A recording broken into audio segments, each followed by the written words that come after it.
With Phil stumbling drunkenly out of his bed, appearing in his head all the things he's wanting to be said. 90 minutes of Phil to Phil, with so much time to kill. He promised chill, but all he does instead is beg and shill. Streams online and straight away begins to whine, but all is fine as long as Shaz's benign and doesn't step out of line.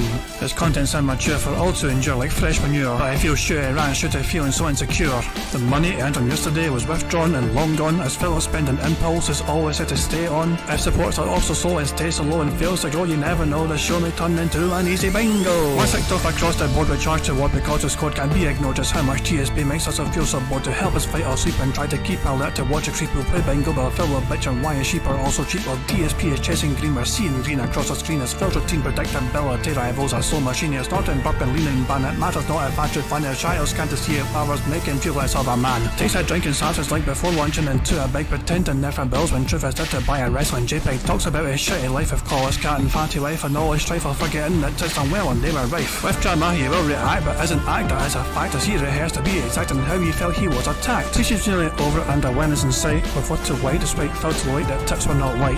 We'll say alright it is okay and now it's time for Phil to play, but first he'll say that tips will help from being off the other day. And with those words we win again. It's never if but always when the game is won. Thanks to that we made it to the very end.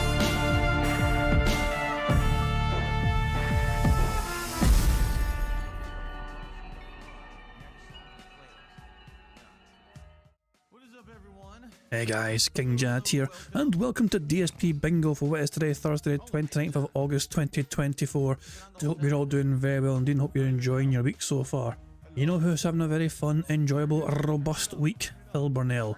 He has been given a tremendous amount of money, and he's actually able to as well actually enjoy his one secret guilty pleasure in a very public place.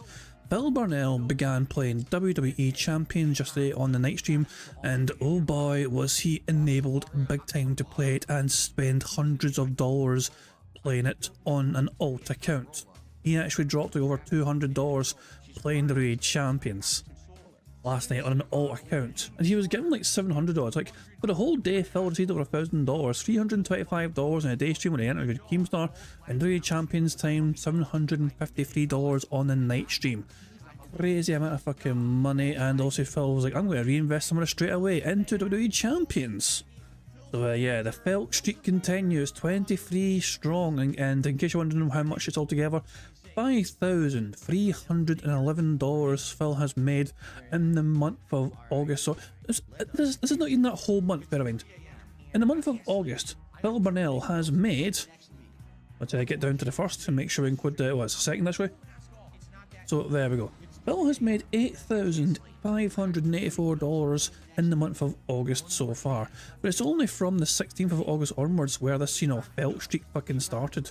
We had a soundproof and foam stream going and all that crap, you know, and they fucking demanded people fucking give him money every fucking day and make sure they fucking hit the fucking tier 3 tips goal before he even starts gameplay, so he doesn't have to worry and panic about it and all that shit, you know. So yes, Phil is starting to feel hyper confident essentially when it comes to trying to get support essentially. And remember the days we used to pay $50 a stream was his goal?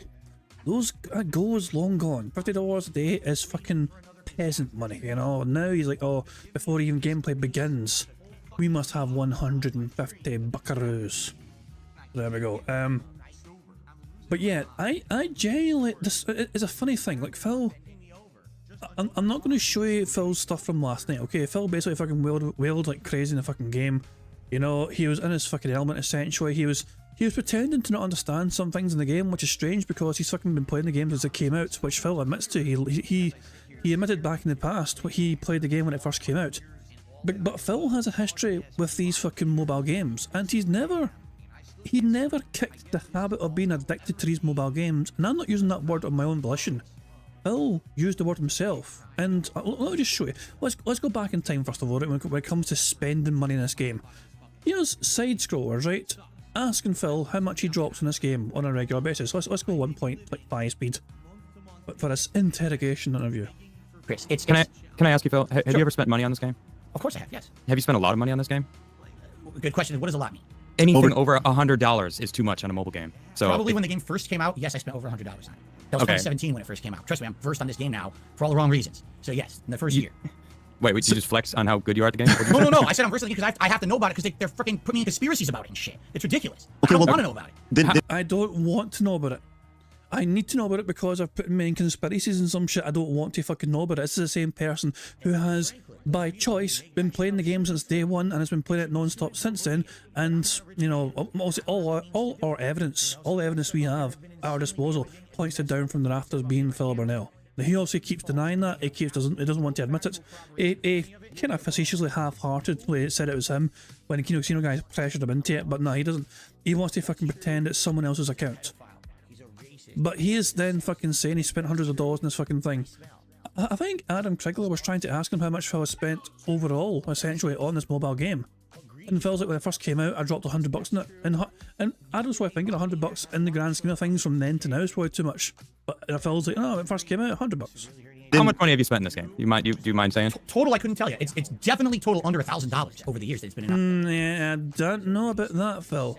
I'm not entirely sure about that. Phil is trying to claim that in total he's spent under $1,000 in this game, right? He's trying to adamantly maintain that since fucking for 7 years, Phil's been playing this game since it first came out. Like, well, at this point in time, it's a 6-year-old fucking game, or whatever, you know, because it was last year's interview. But so yeah, Phil's trying to claim that he never fucking went above like $1,000 in the 6 years he's been playing a fucking game, right? If that much is true, then why did he feel a need to massively wail out yesterday on the fucking game, doing something which he probably would, you know, by his own admission, not feel used to doing? It doesn't really add up and correlate, does it? An operation for sure.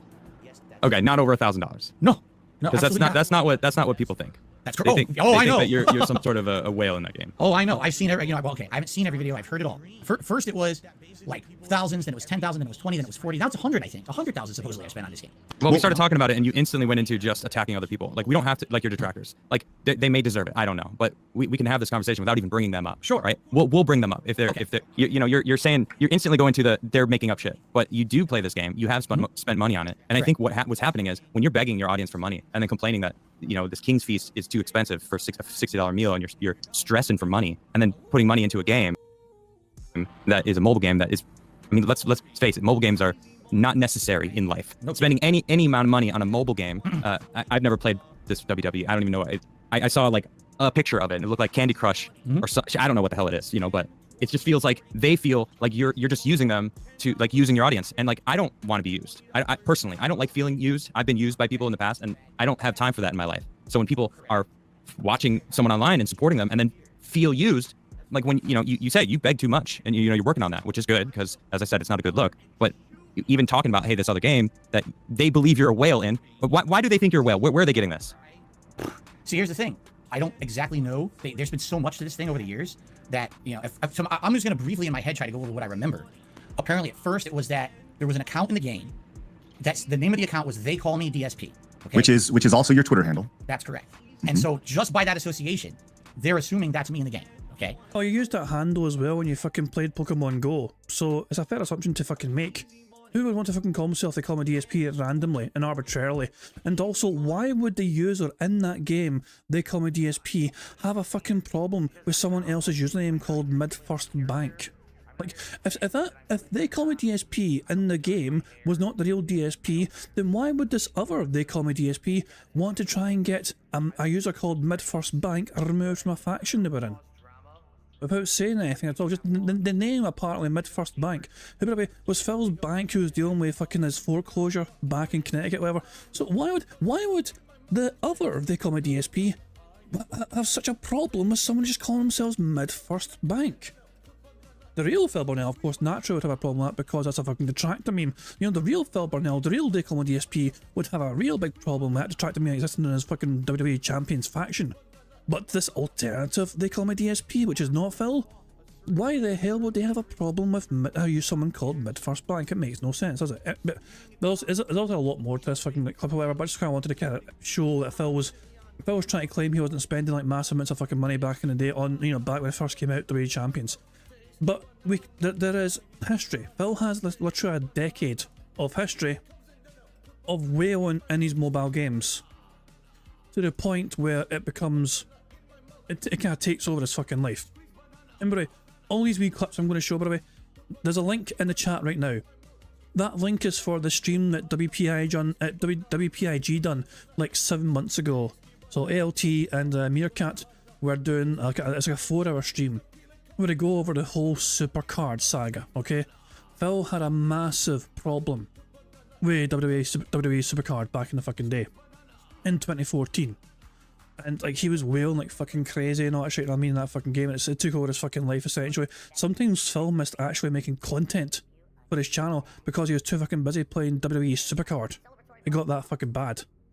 And the other option... Oh, shut up, you slow talking prick. Let's go 1.5. Fucking normal speed DSP pisses me off. Of what I can do is I could work on and create that walkthrough video for WWE Supercard, the app on iPad and iPhone. And I think that would be awesome because I could show you some insider tips that I know that a lot of people don't realize about the game. People are actually spending tons of money on this game. I kid you not. Like, they're dropping $50 a pop to get legendary cards, and then they're not leveling the cards properly, so they go to fight and they lose. And it's like, if you're going to drop hundreds of dollars on a mobile game, you probably should figure out how the game works so that you're not wasting money and then losing anyway. So I could give like big tips on earlier stuff and high level stuff that I think people who are playing the game will appreciate. But again, that's going to take some time. I need to capture the video, I need to edit the video, I need to do voiceovers. There's a lot of work I have to do to get that to go. So that could be second stream on Wednesday as well. So Phil sounds like a really experienced fucking player who invests a lot of fucking money in that fucking game, doesn't he? You know, this video was from 2014, but it's September 14th, 2014. Where Phil's talking about how amazingly, you know, professional he is playing this fucking game. You know what I mean? It's like, I see people whale in this game, but I don't know how to be effectively whaling by using their fucking cards properly. But I know what I'm doing because I whale with intelligence in this fucking game. So it's ridiculous. By the way, this video, as well as these tweets here, he's my fucking Twitter account called DSP Supercard, which hacked his fucking Supercard habits. But Phil has some interesting tweets on the fucking Supercard forums back in the fucking day. I can't actually tell you as I never had kept track of and have spent money on events as well as epic legendary deck packs from time to time. But speaking from that experience, I can tell you there are people out there who have spent thousands or more. Well, you literally spend thousands in this fucking game as well. This was an addiction for you. This was a serious problem for you, Phil, playing this fucking game. So much so that you actually fucking quit. Goodbye, Supercard. Free RTG wins and thanks. I typed a goodbye message and failed miserably with typos, so I'll try again. What a fucking surprise. Phil Burnell's fucking grammar is very fucking poor. And this is him posting this message. I believe, what date was it? So like 11th of January. He seems to fucking put a goodbye message, whatever, you know, goodbye and thanks, whatever, and here's another fucking one. And he just fucking has this fucking big long ass message trying to fucking explain, just trying to help, whatever, and it's okay, I'm gone. So 11th of January 2015, he's had enough. 4 days later, he's back on the forums saying that he's back to say goodbye again, essentially. And I think the person that developed the game or was responsible for making the game, Cat Daddy, Phil believes that the person was fucking like rigging the game to go against players like him and all that shit. So Phil didn't stop playing WWE Supercard because it was eating away at his fucking finances or anything. Phil stopped playing WWE Supercard because he felt he wasn't getting that immediate endorphin rush anymore of automatically winning very easily. Some matches got too fucking hard for him, you know what I mean? Like they made 4 bots who have every like pro card maxed as well as every top level survivor pro card and thrown them into the mix of RTG. It makes it impossible for those with the best decks in the game to play constant +5 matches unless they have literally won every single fucking event. So basically it got fucking too hard for Phil to fucking handle. And he's like, well, I'm not going to wheel in this game anymore, I'm fucking off-ski. And Phil would talk more about WWE Supercard. This is March 2015. Okay. Next question from... I need to fucking make him 1.5. I forgot to make him 1.5 speed, so slow talking prick. Meth Rollins. He says, are you still planning on doing your app review and walkthrough series? Haven't heard word on it since you finished up with WWE Supercard. Yeah, I mean, I bought the HDMI dongle for my iPad and iPhone, and originally I was going to do a walkthrough for WWE Supercard, and after playing that for a few months and getting really addicted to it, I decided to stop playing it. Now I'm playing WWE Immortals right now. It's not a great game. It plays similar to Injustice did on the iPhone and iPad previously. Then coming up next month, we've got the Mortal Kombat 10 app, which is supposed to play just like that. Could I do videos of this stuff? Absolutely. Do people want to see videos of that stuff? I don't know. I never got an overwhelming request. Phil, please, you got to make these iPhone and iPad game walkthroughs. We want them. You know what I mean? It was a cool idea I had for variety's sake, but now it seems I've got all this other stuff going on for variety's sake. Excuse me, that I don't have the time to do it. So if there was demand for it, yes, but there's no demand for it right now. Very limited demand, so I'm not really enticed to take time out to make these videos of gameplay of, you know, iOS games or whatever, iOS games. So yeah, I mean, this is another example. But as when Phil actually bought a device to try and actually capture us, Phil was generally seriously considering fucking making content on WWE Supercard back in the day, just like he's making content now on WWE Champions, except he would have done it through his phone or iPad, and because he felt like he had a lot to fucking offer in his show. So let's fast forward to the following year, and again, the WWE Supercard comes up once again. Let me just fucking make this fucking 1.5 speed right from the get-go this time. Phil's not live yet, is he? Hold on. No, he's not live yet, cool. So Phil, I've already seen that. So Phil had this to say in 2016. Remember, he apparently had stopped playing Supercard at this point in time. If you did start playing the game, would you consider making it? YouTube? Quite honestly, I don't really like those kind of games. I like games I'm gonna mind, just make sure. but it's mostly dependent on the level of your deck. So, quite honestly, I don't really like those kind of games. I like games where it's more dependent on the effort you put in, it's dependent on the time you dedicate, on how much you learn about the game, and that's how you get good at it, rather than, oh, I spent a ton of money and I bought a great deck, and now I can just win every match because I have the best deck out there. Now, Energetic Snail, second question. If you did start playing the game, would you consider making it part of a weekly schedule with a dedicated day, and dedicate part of the day to playing with fans? Here's the deal. I, number one, don't think anyone would care about me playing Hearthstone. I'm going to be very harsh and honest here. Hearthstone's Okay, so part of that question was about Hearthstone, but Supercard comes into it. Hearthstone's been out for like over a year. I think it's 2 years old now. I'm not 100%, but I'm pretty sure it's not brand new. It's like pretty old at this point.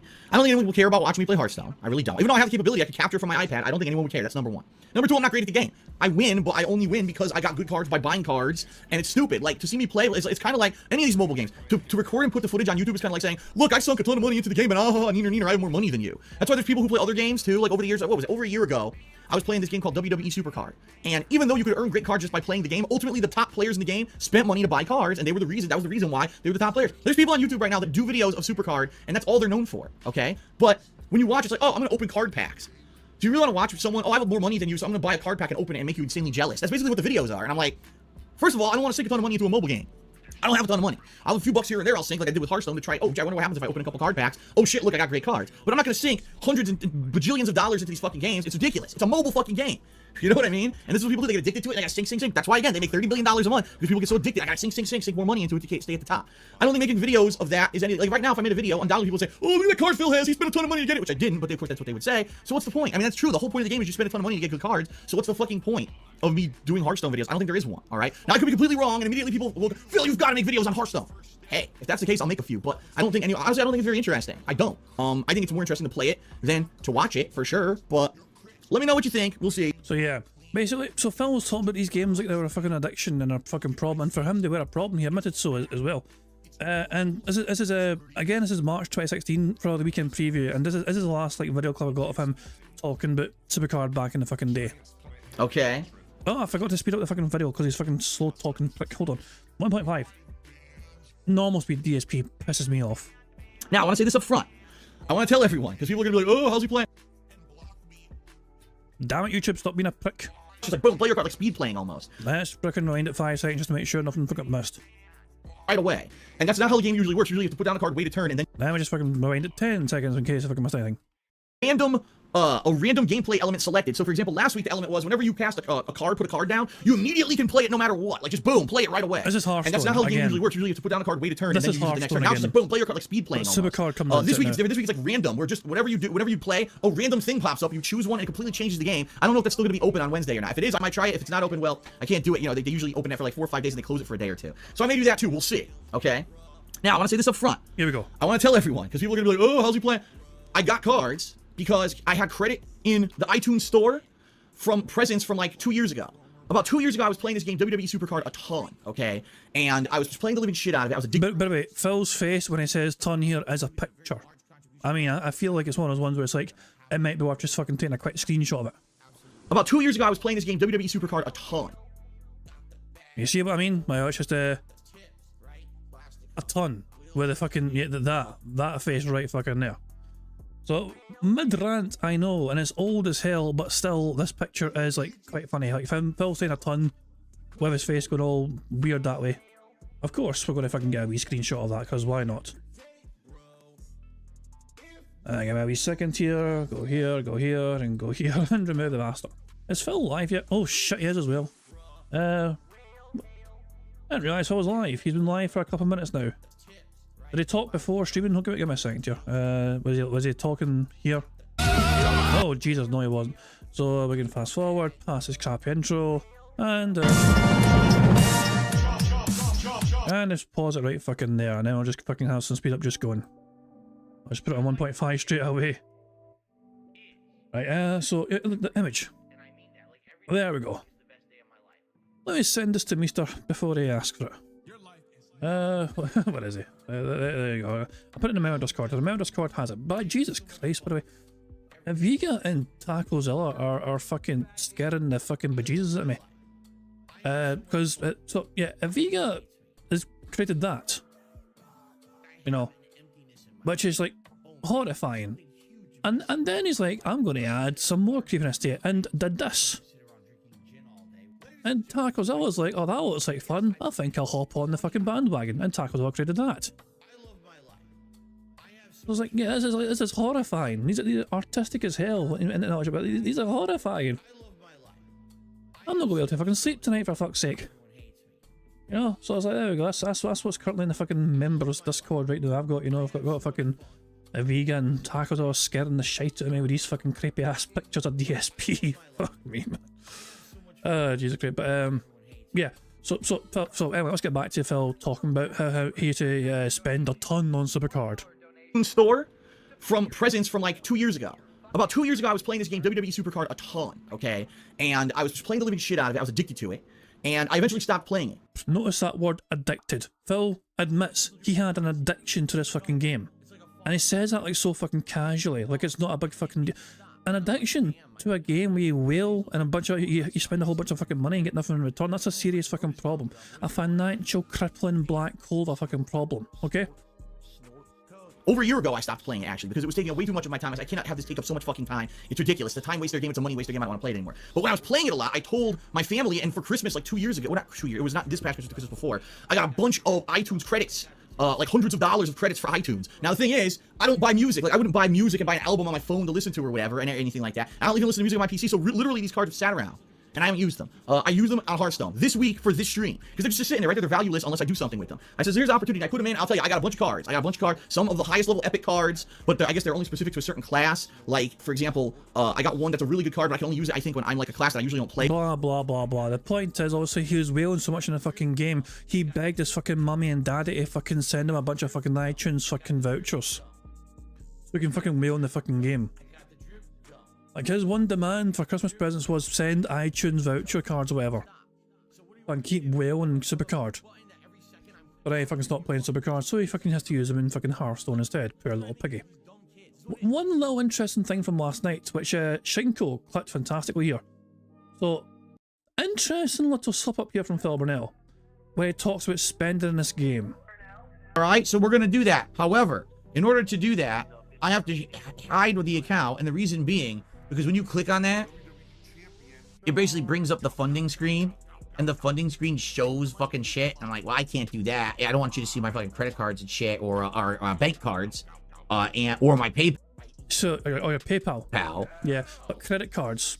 I think this is essentially Phil confirming, even though he shouldn't have credit cards because he doesn't fucking do well with credit cards, he has credit cards again. And he'll have those on a ridiculous fucking interest rate. I'll tell you that right fucking now. Bankruptcy 2.0 is on the cards here. This to me is confirmation from Phil that he has credit cards and he's using those credit cards to whale in particular games. At any time you've been asking yourself when you see fucking the stats from TG Gamebox, you know, like how the hell is Phil even affording this sort of whale in this particular time? Because, you know, the money looks like it's not even Phil's money. It looks like it's on credit. Oh, I hear that one more time. That little slip up from Phil. Shows fucking shit. I'm like, well, I can't do that. I don't want you to see my fucking credit cards and shit, or bank cards, or my PayPal. But your PayPal's public, Phil. We know what your PayPal is. Anyway, I bet it's a Shinko for clipping that earlier. But yeah, have you not seen the compilation yet from Emoji, by the way, as well, from last night? It's worth a watch, you know. But it's just cringe as all fucking hell. Oh, for God's sake, if you're sharing the creepy fucking shit everywhere, how many just had it like? There you go. Fucking hell. And yeah, Phil was bragging in this chat earlier on. I bet this week that WWE Champions Scopely will get 1,000 new players because I'm playing the game. A little reminder to everyone, okay? I forgot to my latest call because I wouldn't like to say earlier on. There's someone like clicked a thing from Reddit. Yeah, here we go.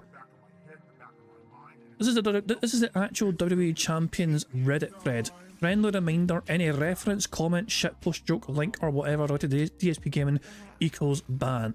Moderator announcement, he is a piece of shit and has no place here, period. Wow, the WWE Champions guys really fucking love him, don't they? On their official fucking Reddit account.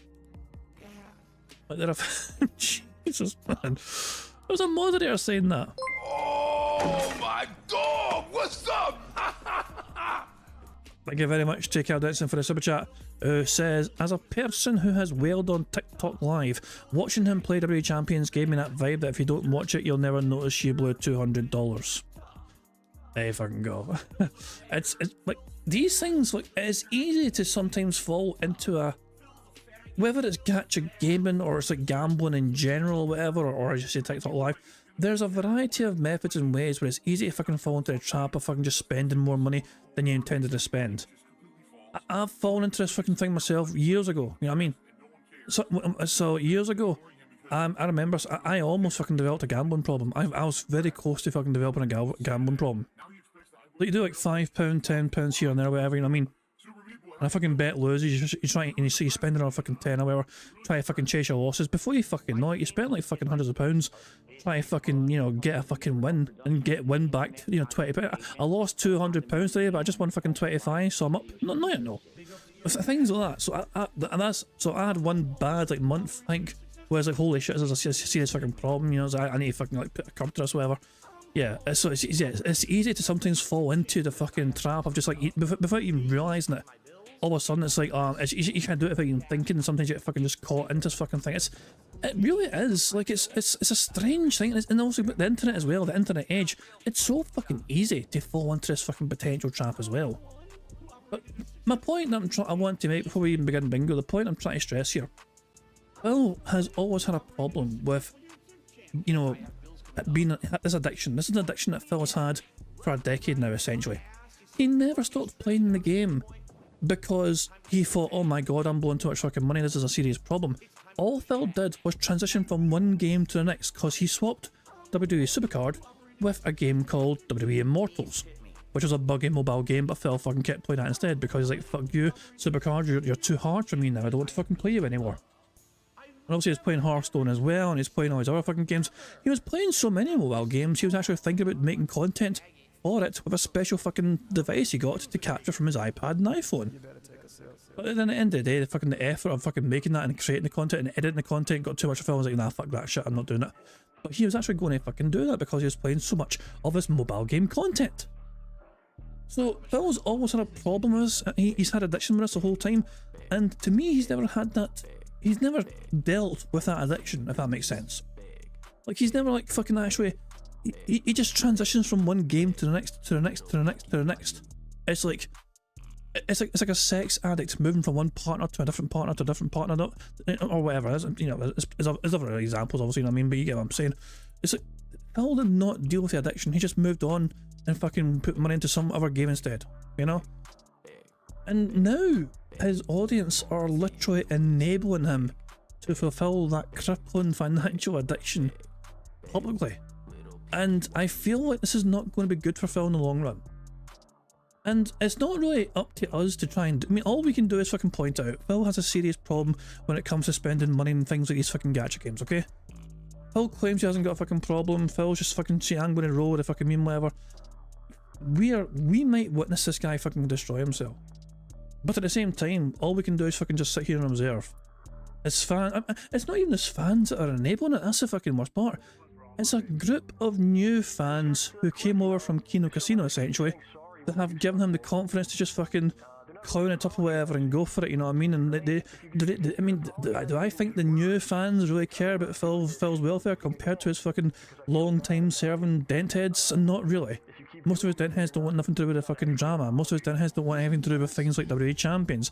Most of his dent heads don't care about fucking Phil talking about Duty or Keemstar or anything else. They just fucking want to watch Phil play games like Phil promises he's going to do for them.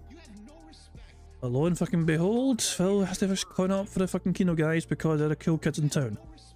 They trust them more than his fucking long-term fans. It's fucking hilarious, man. But yeah, I know some people have a serious issue with Phil. Like, Phil could literally destroy himself on stream if he gets into some sort of fucking gambling addiction, like just piling it goes from hundreds to fucking thousands or whatever. And just people are throwing them fucking hundreds of dollars just to fucking keep them going or whatever, because why the fuck not? You know, and it's just one of those things, it's like, it's a weird thing to witness. But it's, yeah, I mean, all we can do, like, we can, I mean, what the fuck are we meant to fucking do about it, you know what I mean? We're just here to fucking observe and watch. That's what I'm saying, it doesn't matter how much fucking money Phil gets. We know where it all fucking goes. And it's not going to fucking a honeymoon, it's not going to fucking improve the home. Nah. It is going to the same places it always fucking goes. Anyway, let's get fucking bingo underway, shall we, guys? And to do bingo, I need a bingo card, so can somebody please give me a number for the bingo card for what is our final bingo of the month? This will be our final bingo of the month of August.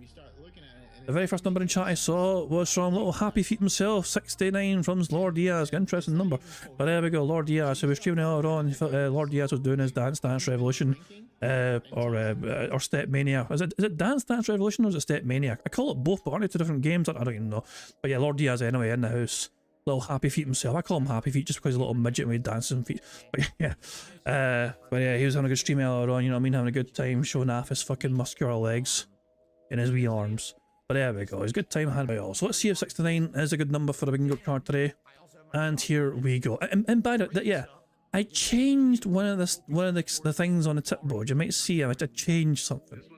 I added a 0 to it. Yeah, so there we go. I thought it might make it a bit more challenging for us to get it, but then again, who knows? So there we go. So this is the bingo card we have for today's show. Thank you very much to Lord Diaz for helping us pick the bingo card. So we need Phil to chew some water, him scratching his stash, him getting at least $150+ in tips, him saying shocked, and him making that annoying T sound. T. The second row is Phil saying something style, you know, like RPG style, WWE Champion style, Gangnam style, whatever. And then him saying comment, goal, detractor or trolls, and admittedly. The third row is Phil saying alright, him standing up, him snorting, him discussing his family, and him saying obviously. The fourth row is Phil giving a thumbs up to the camera, him saying interactive, reality, meaningful and good news. And the fifth and final row is Phil doing hand graphs, which is where he's demonstrating something either going up or down numerical values in his hands. Him saying fun, him being all defense mode, him displaying some YouTuber jealousy, and finally, him saying what the fuck are you talking about? So there we go. That is the bingo card we have for today's stream. Thank you once again to Lord Diaz for helping us pick a bingo card. If it wins, it's all thanks to me. If it loses, it's all thanks to that little midget bastard. So there we go. I don't know why I always like making fun. It's like being 6'4", I feel like I get the right to make fun of tiny people at a time, but then again, I can't help being tiny, I guess. Plus, Lord Diaz probably would kick Mars as well because he actually has more fit than me by a mile. So there we go.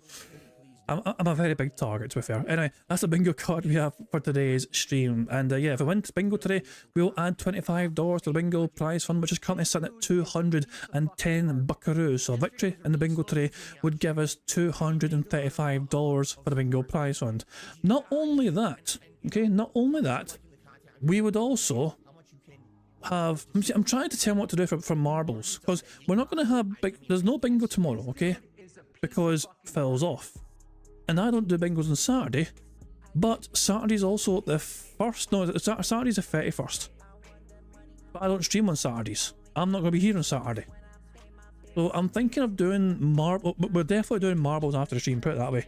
And I'm thinking of doing like the free challenges, you know, try and beat a 99% fail, you know, impossible maps to add more money to bingo prize fund, and then we can do more bingo, more marbles. Put it this way, you're getting a lot of fucking marbles today, whether you like it or no. That's what's happening after the fucking bingo anyway. That's after Phil's fucking podcast. You're getting a shit ton of fucking marbles. So there we go. But yeah, guys, if you've not yet added a comment to the community post, which is linked in the description of his live stream, do it before the end of the stream, because doing that means you're gonna have a fucking marble in that fucking marble race to see if you can get a chance to win half of that bingo prize fund. So do it now or do it for the end of the stream. You've been warned. Anyway, there's a variety of ways for us to get free spaces to help us on our way to a bingo full house. For example, if Phil snorts, burps, or begs 10 times before he starts recording for a shitey gameplay, that gives us a free space. And if we get 100 likes on this bingo stream before we finish playing bingo, not only will that give us a free space as well, but you guys also get to enjoy the Bubbles animation made by the supremely talented Pixar Animations to celebrate the 100 likes. So you guys are in direct control of one of ways and get a free space. The rest are controlled by Phil and his bizarre bodily functions, and him begging like the little bitch that he is. one more little thing, of course, just because I like to do it. If Phil mentions Derek, we get a free space. He who must not be named. If Phil mentions him, we get a free space. Also, if Phil says million 6 times, I'll play the clip and we'll get a free space as well. But Phil has to say the word million 6 times, though. He has to say it 6 times, okay? It's fair is fair. Or if Phil says 6 million on its own, that counts as well. Whether we get 6 separate millions or Phil saying 6 million. Just to make it fair. But if it doesn't happen, no free space for you and no clip for you. I think I've covered all the bases and all that jazz. I think the only thing left me to do is just to press the random Scottish soundboard button to send his app into battle once more on his robust final bingo of the month. Come the fuck in or fuck the fuck off. Yeah, we can do better than that. Is there nothing on the internet that I won't masturbate to? Fuck off, Derek. One more time. And she's a big fucking bitch. Perfect. Let's go. Good morning, everyone. On today's show, we get back to some normalcy after yesterday being one of the craziest days I've ever had here making content for you.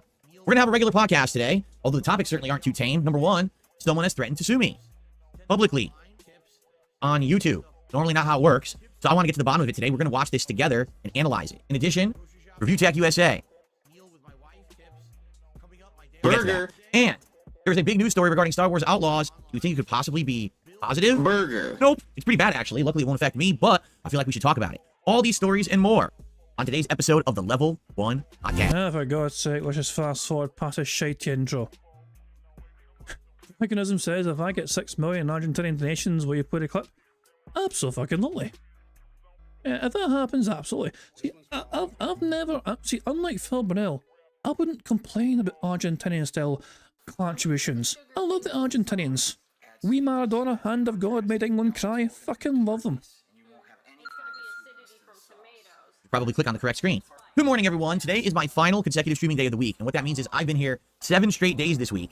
What a crazy week it has been, with all of the crazy occurrences and things, the games I've played, and a really insanely, awesomely positive interview with Keemstar yesterday, and the premiere of WWE Champions here on the streams. I mean, holy crap. It's been super eventful, right? And I've absolutely loved it. I want to say thank you to anyone who tuned into the stuff this week and had a good time. I had a great time. We're going to end it with a bang today, although it'll be a little bit more of a return to normalcy, all right?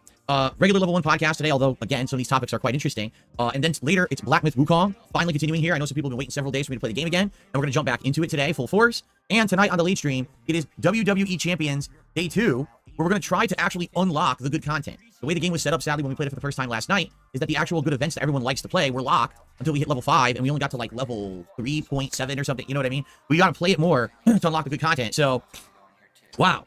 Just in a nutshell, yesterday was by far my most successful day on DSP Gaming, outside of the realm of back in the day when I used to be such a prominent YouTuber that I could post up just raw gameplay and it would get like tens of thousands of views a video. Like, no exaggeration, you know, we were talking like 2011, 2012, a hot new game would come out, and I would post up 10 to 20 videos of that game on launch day, and each video would be receiving like 10, 20,000 views, and when you add all that up, it would end up being hundreds of thousands, sometimes millions of views in a day. So back then, things were a lot different than today. But man, in the modern era of me being, you know, a content creator, yesterday was definitely one of the craziest days.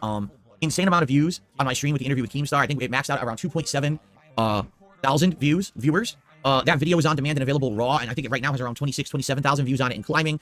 I did split the video up into parts as well. If you're interested rather in watching certain segments, for example, you probably are interested most in the interview with Keemstar. That's an hour, so I made that a separate video. We got the pre-stream, which was me doing tech issues and hanging out with you guys. That's about 45 minutes. Then we had the immediate decompression after the interview, where I talked with you guys all about what we had talked about in that interview. And then finally, another video where I hung out with you guys for like another hour and a half, and we just talked about whatever. And a lot of topics, interesting topics came up. Notably, a lot of the bullshit that my detractors constantly rag on me and hate me for, and I just basically debunked it all, and they have nothing to fucking say. Because everything they say about me... Why don't you back it up with a source? My source is that I made it the fuck up. ...is usually based on completely circumstantial evidence. An overwhelming amount of circumstantial evidence that most of them made up themselves, but still, it's all circumstantial. There's nothing they can say about, oh, you're a horrible person because of this and this. Okay, what's your evidence? Well, this, but that's not evidence. You have to make 10 assumptions to believe that what you just presented as evidence is real. And you can't prove those assumptions. You know, the bank leaks. Can't prove the bank leaks because the bank leaks are a federal crime if they're real. Meaning someone did identity theft or fraud or both. Someone did commit a crime to fucking reveal that information, though. They admitted it was a crime themselves. So, but the thing is, though, Phil, you denied before that the bank leaks were not yours. So, why should it bother you if it's not your data? You know, why you care? For you claimed there was nothing to do with that data was nothing to do with you. So why are you concerned about it? And then urged other people to do so. You can't verify what's in the bank leaks because it doesn't exist anymore. There was never a formal statement, never anything formally from anyone saying this is real. So you can't even verify if they're real, so they're fake. Get it? And that's what I'm being like. These arguments these people have are so insane and unhinged, but they've had this cultish groupthink mentality for so many years, it doesn't matter to them. I have a butthole over my head right now. Look at this. We're just shitting them. Go on, Jasper. Just fucking do it. Go on, Jasper. If Jasper shits on Phil, it's a full house. Let that be representative of the argument that my detractors have against me right there. A kitty's butthole. Look, Jasper wants the crown. Jasper wants the crown. He's going for it. Anyway, Jasper's family, so that counts as family talk. Yeah, so anyway, a lot of that content yesterday on the first stream. Check it out. It's all, like I said, in separate videos for you to enjoy. And then last night was my first ever WWE Champion stream, where I basically did the walkthrough tutorial. We actually did some pulls. If you can believe it, my very first pull in the game was good. It was actually a really good pull in perspective. So I couldn't believe it. And people were incredibly supportive, and they wanted me to basically keep playing the game and doing more pulls. I would guarantee you, because I'm now playing WWE Champions on stream, that game will get 1,000 new players this week. Seriously. I guarantee you. I guarantee you there'll be 1,000 new players this week. I wouldn't even be surprised if a lot of the people who watch that stream are like, oh, I want to try it now because Phil's playing it on stream, right? Pretty cool. The ego on this fucking guy. 1,000 is fucking quite a big number. The best part is you're not allowed to fucking ask about Phil's impact on the game, because if you go to Reddit and ask WWE Champions, you get banned for talking about Phil Burnell. You can't stand him. Oh, if you do try it out, obviously, I'm going to warn you, don't get hooked on it, all right? Please, I don't want to be responsible for people who are like, oh my god, I got re-addicted to mobile games and now I can't stop playing it. Please no. You know, you'll see, we're going to keep playing it over the course of this week. And hopefully, you know, we'll have a good time. We'll get to the events tonight, I hope, and have a good time with it on the late stream, and go from there, all right? Anyway. So that's what we did yesterday. Yesterday was absolutely insane. There's a ton of content up on this channel that you can check out in regards to yesterday. And of course, as a result of it being the biggest day ever, I hit my streaks both times more than like overly enough. Okay. And obviously, thank you for that, for an amazing supported day. Tons of views, tons of attention on the channel. A lot of people are now talking about me in a positive light. We'll have a follow up on that in a bit, because Jasper, what are you doing? Look what he's doing to my microphone. Jasper, would you stop bonking the mic?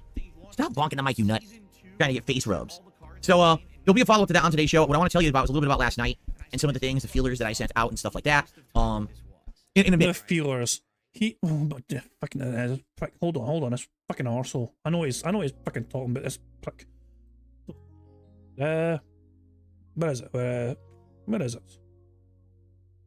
I want to give you, Adam, Hold on. It's not. No. What is it? I thought I was. Hold on. Replies. That's what it is. Replies. This fucking thing here. Lipjan. I haven't seen Lipjan's tweet earlier on, right? I'll Phil tweeting at like fucking 3:30 in the morning. Yo, Maximilian dude. He tweeted Maximilian dude. It's been like a decade, and the MVC collection comes out in 2 weeks. You down to run some sets? People say they want to see it, and I'm down. Not the extra space in between and I'm. This is a drunk tweet. Sorry for the public call out, but your DMs are closed and I don't know another way to get our attention. So I responded with this by showing Maximilian Dude's profile, and right under his fucking Twitter handle on the profile, there's an email address right fucking there. And just to help it Phil Burnell if he sees the fucking tweets, I put 4 fucking arrows all pointing towards the same fucking email address. Phil could have sent an email to this fucking guy and kept it off Twitter entirely. But Phil did not want to fucking pay attention to this, or he was too fucking drunk to fucking notice, because he was fucking drunk tweeting at 3:30 in the fucking morning. Jesus fucking Christ. So this is Phil's feelers. This is Phil's fucking feelers fucking trying, you know, get the feelers out and all that crap. What the fuck is this? Why? Well, look what you have fucking done, Aviga. There you go, fucking Logan. What the fuck have you started? Oh, I like it. Fucking nightmare fuel. Right. Right, okay, let's get back to the bingo, shall we? We're not gonna do that yet, okay?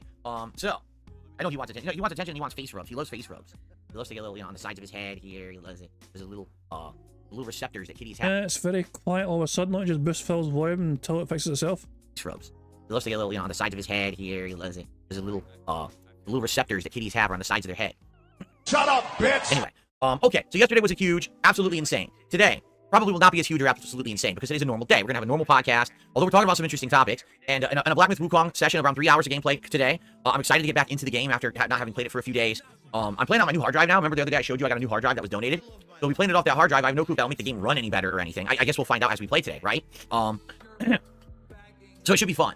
And then, you know, WWE Champions later tonight. Of course, that won't be feeling normal. It'll be a hype stream. It was super hype last night. I wonder how many people will actually get tonight on the late stream. I guess we'll see. But good stuff all around. Great vibes, right? I'm excited for a full day of content to end my week. Tomorrow I will not be here, guys. Tomorrow is my day off from streaming. Well deserved after this crazy 7-day week and the stuff I've been through. I mean, think about the crazy shit we did this week, right? Just insane amounts of stuff, over the top levels of stuff. Next week, I would like to say, oh, it'll calm down. But here's the truth. Next week, we don't know when yet, but the June the King documentary on me drops next week. We just don't know exactly when. So once it drops, basically the day streams will be my podcast and gameplay, and the night stream will be me reacting to that documentary. The estimate is it's 4 hours long. If it's really 4 hours long, it's probably going to take me at least 8 hours to react to it. You know what I'm saying? With all the context and everything that I'm going to add. So let's say, for example, it drops on Sunday. Then I'm going to react to it Sunday night, Monday night, Tuesday night, Wednesday night. And if that does happen, it means I have to cancel my throwback channel special that I do every Sunday night, which is the retro react stream. I'm just going to cancel it so we can focus on this documentary. See, I don't know when it's going to drop. I also don't really know my schedule yet for next week because my wife is waiting to get her work schedule. So here it is, Thursday. She doesn't know her work schedule for next week yet. I want you to think about that. That's American retail. They won't even give you your work schedule till like the day before you're supposed to work. So how do we plan out our week? How do I plan out my stream schedule if they won't give my wife her work schedule, right? Why does it fucking matter? Cat usually doesn't even go out with you anyway. Usually, when Phil has to go out and run errands, Cat stays home when she's off. But Phil rarely has Cat with him, when he's doing all his errands and chores for his day off. He usually stays home. So why is it important for Phil to plan his day off stream around Cat when Cat does not even accompany him usually on these days off? It doesn't make much sense to me. It really doesn't. It's pretty fucked up the way that they run these companies, in my opinion, anyway. So I don't know, well, yet exactly what days I'll be here, how many days I'll be here next week.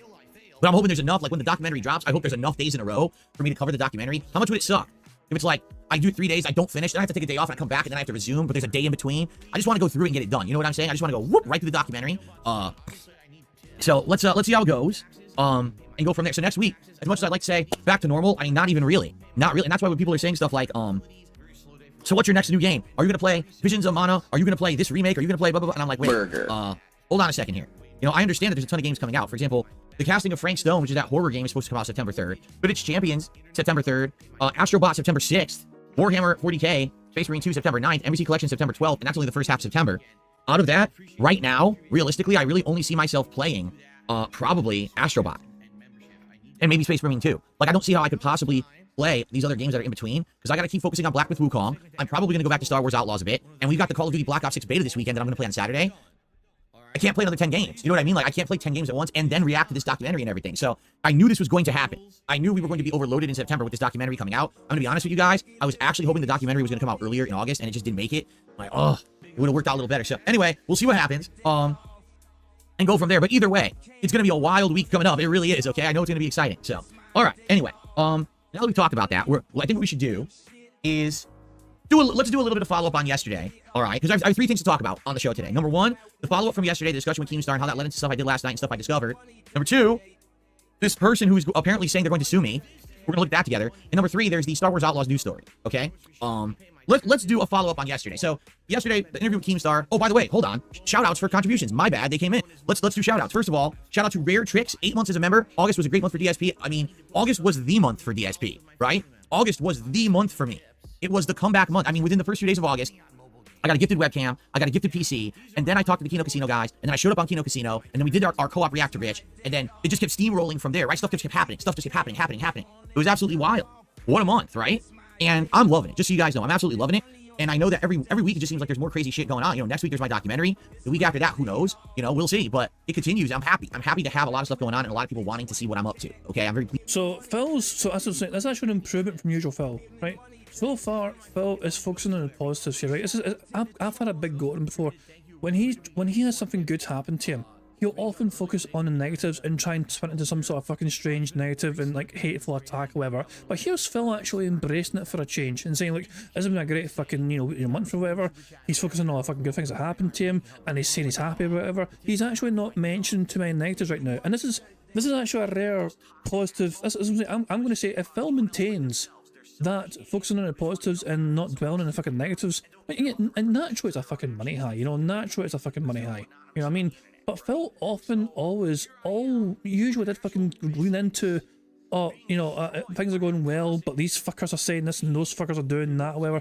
He often fucking ignored a lot of the positives, if that makes sense. But here he is actually just basking in it essentially. And yeah, it is a money high, but at least he's not fucking dwelling in the fucking negatives, not shit and turn it into some sort of victim fucking mode. At least not yet, anyway. With that, so thank you to those of you who are interested. Okay, that's right. Fed Rogers' new background. Every month I change my background a bit. What I was thinking is maybe I'll rotate this screen to this side, and on this side I'll put a piece of artwork next month. That's what I'm thinking, and we'll see how it looks. If it looks a little better, maybe it'll be less glare. See how there's glare on the screen? Maybe it'll be less glare if I put it over there. I don't know until I move it. That's what I'm thinking. I'll rotate it over there, and then I'll put art here in a different. We'll give the ghost a month to rest, and then we'll put the other sign, the game over sign, up here and see how that looks and stuff. Yeah, it should be good. We'll mess around with the setup a little bit. Okay, so let us follow up. Yesterday I interviewed Keemstar. People pretty much universally like the review or the interview. A couple. What? Look, here's I'll reiterate my take on the interview, okay? Well, same fucking questions I asked him a year ago when he came on a side scrollers fucking interview and kind of hijacked that kind of thing. Phil did not ask much fucking shit that was new. Phil is not very comfortable and suitable for handling interviews because he's not a very sociable person. He finds it hard to fucking ask some compelling questions, whether it's hard to fucking, he's just not used to it. Keemstar obviously, he's used to this kind of thing. He's used to doing interviews and talking to people and fucking, you know, being the host of it and also fucking answering as well. But he was fucking walking eggshells around Phil because he wants to try and keep Phil in his good graces. So you had Phil, who's not asking anything new or interesting to Keemstar because it's the same old fucking territory for most of the fucking time, and you had Keemstar who didn't want to fucking basically clap back at Phil because he wants to try and keep him as sweet as possible to try and have the possibility of doing business with him, still be a possibility in the future. So it was in Keem's interest to fucking just basically nod his fucking head and go a hot to Phil, you know what I mean? And as for Phil, he just fucking, well, I guess it's something that'll come with practice or whatever, but maybe he should, I said it the other day, he should just fucking practice talking more to maybe his fucking moderators in Discord, for example, just so he's fucking used to fucking talking to fucking people, you know? But it's just one of those things where he needs to improve, he needs to get better, and the only way he's going to fucking get better is actually by fucking just talking to fucking people. So yeah, I mean, who knows? I mean, that's what I'm saying. Phil will naturally get better with time, probably, you know what I mean? But he is not suited right now, I feel, for even thinking about hosting his own fucking show, you know? He should probably just fucking focus more on just talking to normal people first. I mean, like, you know, how about fucking moderators? Get a moderator on sometimes, Phil, to fucking talk to you during your podcast and get learning more about them, whatever. Or long-time fans, get them on for a brief little cameo so you can talk to them and share their story, you know? Just talk to fucking more people, essentially. Criticisms, which are fair criticisms. Number one, some people said I kept repeating the fact that for 10 years I was basically kind of really beaten down and treated like crap by the internet. And people were like, you mentioned it the first time, that's good, you needed to say that to preface, but you kept repeating it a few different times. And people already— This is what I'm saying. As I said, Phil just kept regurgitating the same old fucking crap over and over again. And even, that's what I'm saying, he even got feedback that is fucking going over the same old shit over and over again. Because Phil cannot help but fucking go straight into that fucking victim mode narrative when he's fucking talking to another human being. Treated like crap by the internet. And people were like, you mentioned it the first time, that's good, you needed to say that to preface, but you kept repeating it a few different times. And people already knew that, so you didn't have to keep saying it. Fair enough. I'll accept that criticism. I did probably say it too much. Thanks, Derek. Stop spamming the fucking interview. Some people said that my questions were too long-winded. I agree there. I just didn't really— let me put it this way, and you guys might not realize this. I did not have a script. I did not really prepare for that interview. I just did it off the top of my head. And what's the fucking... That seems extremely unprofessional. Like, why did you want to have Keemstar on your show if you didn't prepare anything whatsoever to fucking talk to him about? That seems like a bit of a lack of respect to me, to your fucking guest. You know? Is it strange? Like, if I'm having somebody on as a guest, I will talk to them before we even go live or whatever. I'll make sure it's things like, you know, I will sometimes run it by them. Is there anything you want to kind of go over or whatever? Is there anything you're interested in right now or whatever? You know, like, so usually it's another detractor, so it's like, yeah, anything you want to talk about that you're doing right now in yourself, you know, like on your streams, your content or whatever. Even, I still remember, I had Broside Phil on as a guest before, and you know, obviously he was a newer detractor at the time, so I was genuinely interested in getting to know him better myself, so I asked, you know, about him, and he shared also with everyone what he was like, you know. It's like, I'm a big beefy bastard, you know, and all that jazz, and I got my own channel, you know what I mean, but here's me, and I do these things as well. So it's always good to talk to obviously people and have things in your mind of things you want to ask people, you know. It's being unprepared for anything and having nothing planned whatsoever just seems a little bit disrespectful, especially if you're trying to hype up an interview. I'm going to interview someone, but I'm not going to think of what to fucking ask them whatsoever. Ira says, piece of pizza that nobody who saw that interview can't say they haven't seen gay porn after that. Jesus Christ. Oh, bloody hell. There is, so, film people are very good at doing interviews without anything properly planned, okay? The easiest example I can think of is somebody who used to host late night television in America, who's a fellow Scot, who's now an American citizen, Craig Ferguson. Every time a guest came out, he would have his card of questions, right? And he would just rip it up in front of them and chuck it away, and then he would just like talk to them about fucking whatever, you know? And most guests, you know what I mean, fucking actually just kind of vibed with that and said, alright, cool, what we're fucking talking about. A couple of them were like, what the fuck, I thought I was here to plug a movie, and like fucking Craig's like, nah, let's just fucking talk about what you fucking did last night or whatever. Things like that, you know? But what I'm saying, he was like naturally pretty good at talking to people and just like fucking was quite comfortable just, you know, talking to them and just using like things around them just to fucking, you know, communicate with them and make guests feel comfortable, and it's like just completely just, but yeah. So sometimes if you have no plan whatsoever to talk to people, you can still make it work if you're creative enough, I guess, and if you're charismatic enough to fucking get away with it. Phil is neither. You know? Phil is absolutely neither of those fucking things. But yeah, as most people are saying, no, you know, Craig Ferguson is like fucking, you know, the biggest like, you know, unstoppable womanizer in terms of like, you know, just every woman on his show just seems to like just fucking be smitten with him. Probably partially due to the accent, I must say. I'm serious. 100%. I did it off the top of my head. It was all just on the fly, quick thinking, and seeing where topics were going. And I knew there were a few topics that people wanted to hear me talk about, like, you know, the thing about Locale Live being scripted, and stuff like that. So it was just right off the top of my head, and I'm glad it went well. I'm glad I didn't have like brain farts and, you know, fuck it up. But I wanted to see. I wanted to test myself. I wanted to say this was my idea of what I wanted to do for a long time, and I never could do it because everyone hated me. And now that I had an opportunity to do something like this, I wanted to say, could I really do it? Could I actually free flow it, shoot from the hip, give people stuff that was entertaining and what they would want? And the vast majority of feedback I'm getting is yes. That it was a I mean, fair enough. I mean, I don't want to fucking just say that's bullshit because it seems cruel. Like, well, naturally, to get better at doing something, you need to have more experience fucking doing that thing. Well, right now, from what I saw, what you talked about at Keemstar, that wasn't a very fucking, it didn't really fucking, it wasn't entertaining at all, you know? It was, you asked the same questions, essentially, as you fucking asked last year, sometimes, on side-scrollers. It was the same old fucking spiel at times. I just said you fucking kept repeating yourself over and over again, as well. There's nothing wrong with trying to just free-flow it, to a degree, but having, like, bullet points might be a helpful thing to kind of just have handy, just so you can have, roughly guide a topic of conversation towards a certain subject, you know? Things like that can help sometimes, you know what I mean? Like I'm going to have like a, like just, can you imagine, so can you imagine, like who bet you, you know, Maximilian Dude, for example.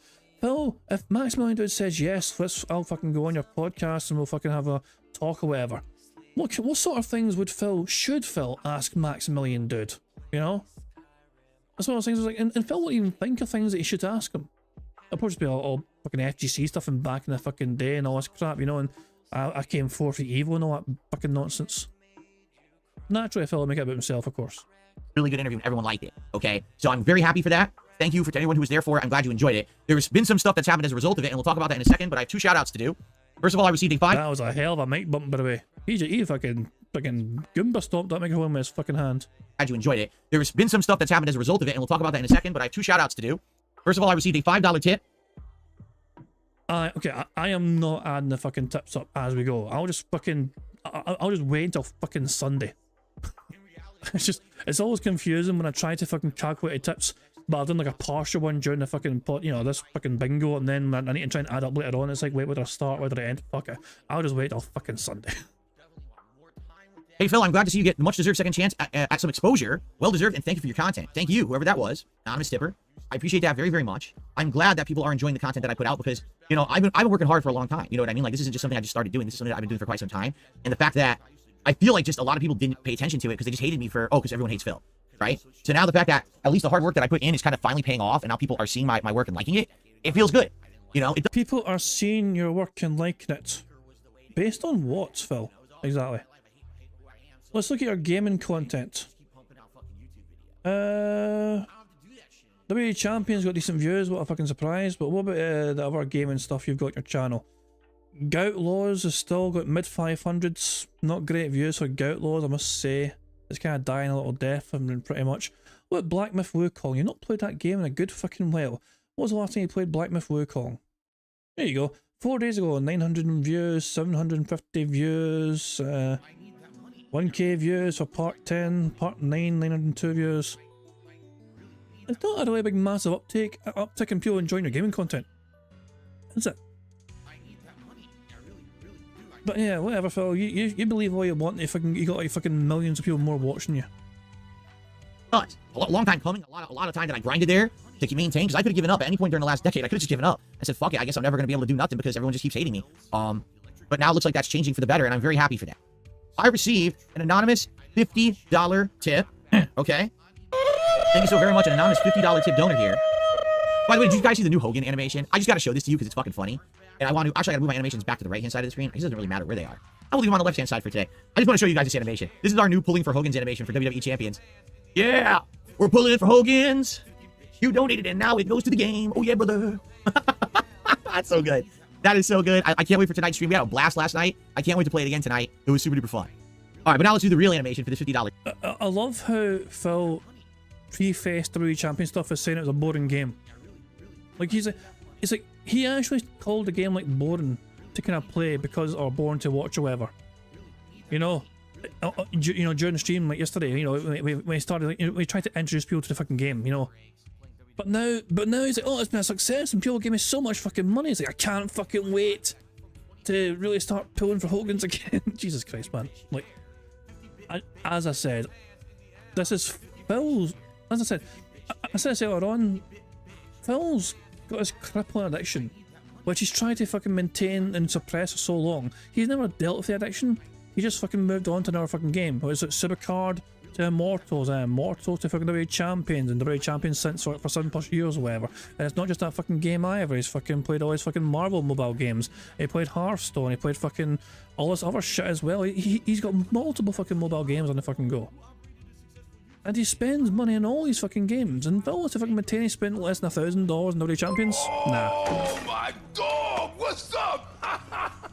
An excellent point by ES. Now that he's alone, the snorts are back. That and Phil was up until like 3:30 in the morning drinking gin and tweeting other random fucking content creators. So yeah, maybe that's why he's particularly snorty today. Tip. Where's the 50? Here we go. Here we go. So thank you very much. I'm gonna read this this message. Oops. And just like that, we're already 1/3 of the way to our stream goals. 1/3 of the way for the King's streak continuing here on DSP Gaming. Will we hit stream 24 in a row? We'll find out today. But anyway, so an anonymous tipper says, I've been a silent watcher for ages, just because I didn't want to deal with your detractors. The last time I actually donated is when your TV died. For those who don't know, it was 2 years ago. My TV just literally died in the middle of nowhere.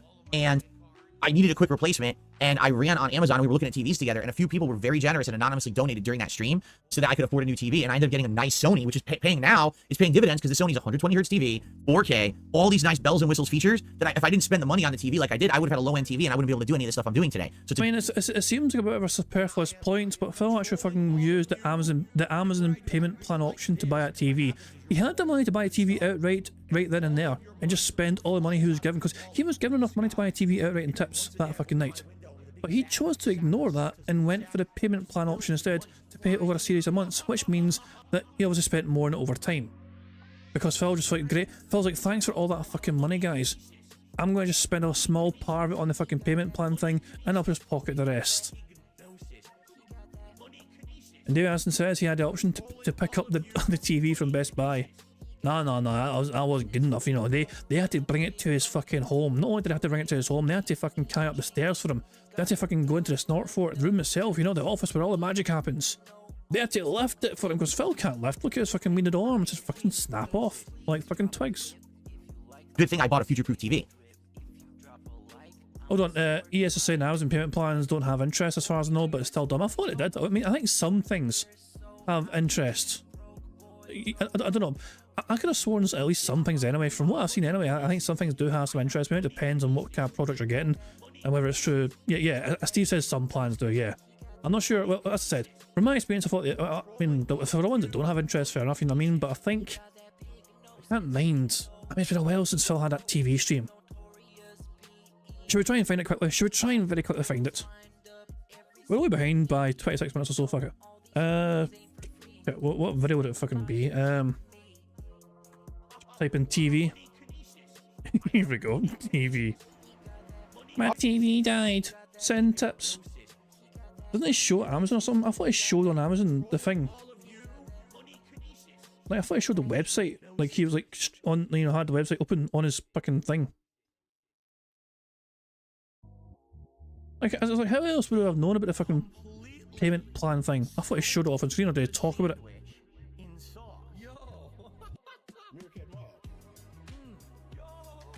Jesus man, I don't know.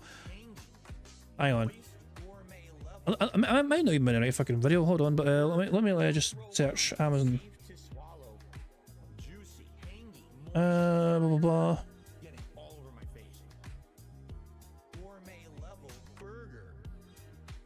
So hold on. What plan? The word plan. No. Damn. Payment. I'm not sure. I'm trying to find it. Oh, what's it saying here? As I've told you guys, because someone says, do you have money for a new TV? As I've told you guys, I got paid by YouTube. I paid my mortgage, I paid my car payment, and a few other payments are currently in the process of clearing right now. Okay? They're all like in process clearing. When the dust clears, yes, I'll have some money, but there's other bills that are supposed to be getting paid right now. Isn't that what tips are for, bitch? Where's this fucking other payment plan? Maybe it's not this fucking stream. I don't know. I thought it was a stream. Steve's asking, wasn't last night's WWE Champion stream paid for a credit card? Yeah, you're right to have heard that. I showed it earlier on, but for you, I'll play it again, Steve. Hold on. It was one of my likes. So the Shinko made a tweet and clipped it. So where is it? It's here we go. Shinko made a post here. However, in order to do that, I have to hide with the account, and the reason being, because when you click on that, it basically brings up the funding screen, and the funding screen shows fucking shit. I'm like, well, I can't do that. I don't want you to see my fucking credit cards and shit, or bank cards, or my PayPal. Gotcha, bitch. Look who started using credit cards again. Bankruptcy 2.0 is in the works, guys. It's gonna be good times for all. But yeah, I could have sworn like he showed on screen like him like fucking looking for the TV, like guys hit me buy a new TV or whatever. Like because how else would we have known about it? I don't know. And we know he must have mentioned the fucking Amazon payment plan thing. Maybe it wasn't recorded. Maybe it wasn't part of the fucking recording. Who fucking knows? Anyway, let's get back to the bingo. She's a big fucking bitch. Oh my! Even before we get back to the bingo, cheers to Broside Phil for sending a super chat here. And what's he saying? I stole some viewers from you yesterday. Yeah, cheeky bastard. Here's my penance. Anyway, as he's on his high and mighty, remember, even something as simple as mowing a lawn makes you better than Phil. Yeah, Phil's too fucking good for that shit. Yeah, Phil. You wouldn't catch Phil fucking mowing the lawn. No, that's Phil's goddamn fucking you know, those you know.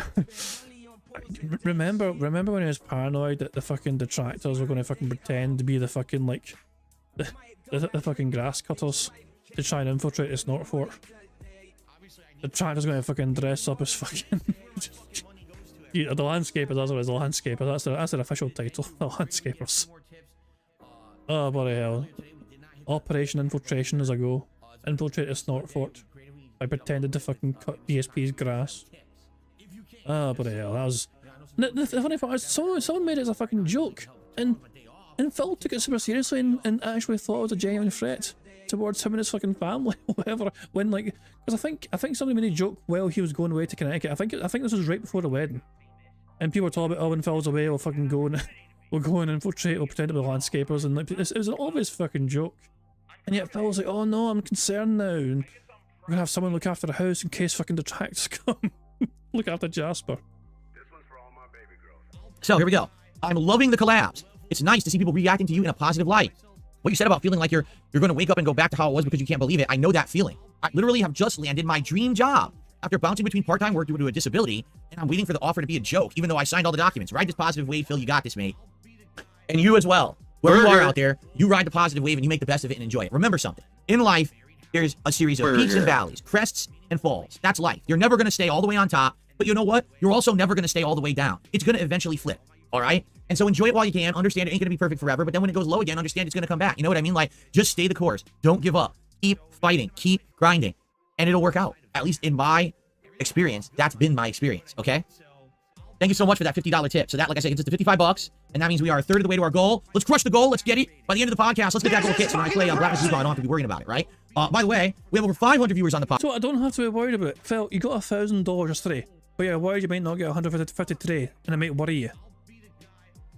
To me, that's fucking insanity, to be honest. You're literally just fucking memory holding the $1,000 that was given to him yesterday. And so, oh, that's gone. You know, that money's been put aside for other things. That's all gone. To important things. Like DoorDash and fucking gin. Podcast. That's, I mean, I'm serious, guys. I used to get like 300. We got over 500 viewers in climbing. Thank you so much. We got 98 likes. Let's get 100 right now, and let's keep going. Let's get it to like 150.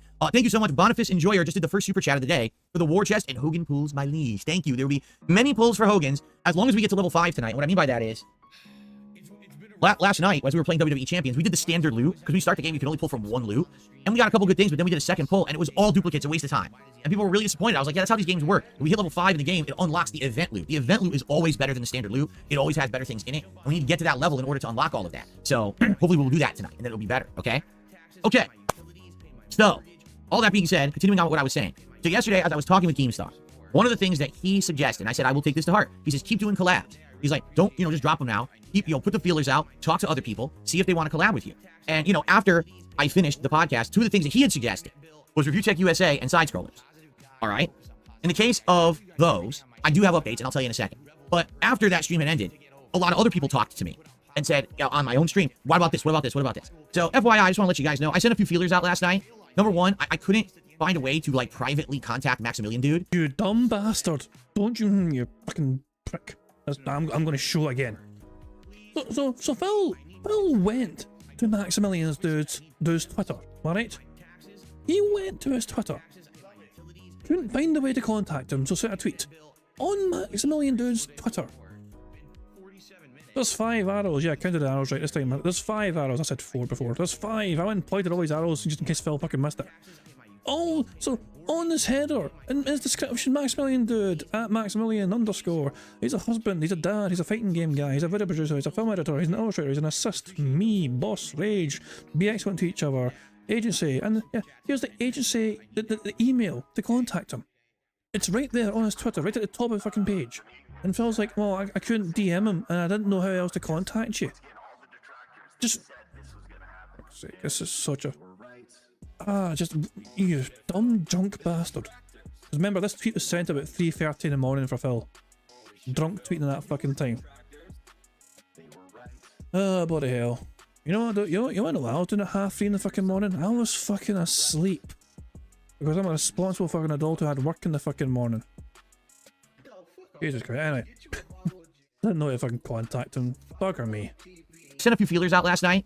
Number one, I couldn't find a way to like privately contact Maximilian Dude, which is sad because I don't like putting someone on blast publicly for, you know what I mean? Like people do it to me, I'm like, oh fuck, this is annoying. So I really, really hope I did not annoy the man because that wasn't the intention. But you can't DM him on Twitter, and I couldn't find any like private business contact. I'm like, how do you contact this fucking guy? I want to choke this little prick right now for being such a dumb prick.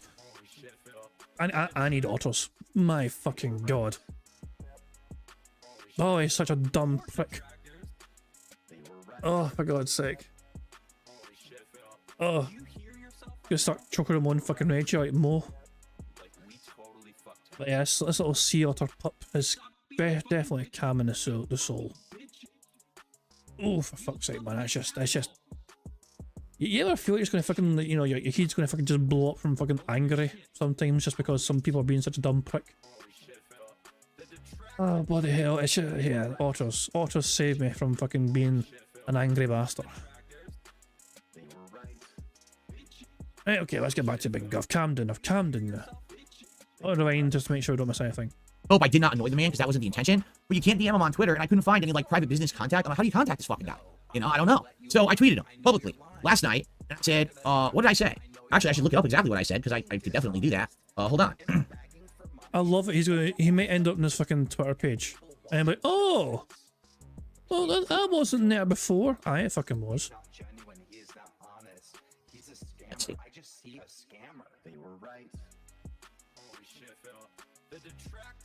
Last night. Here it is. Okay, I'll bring it up. Isn't it awesome I can do this shit? I can actually bring everything up on stream now. So it like corroborates everything I say. And you know what I mean? Like instead of just me saying, oh yeah, trust me. No, here it is. So last night, I tweeted Maximilian. Oh, it's not full screen. Hold on, I forgot. I messed this up because doing the stream last night with WWE Champions. I didn't want my whole screen to be shown, but now I can have my whole screen.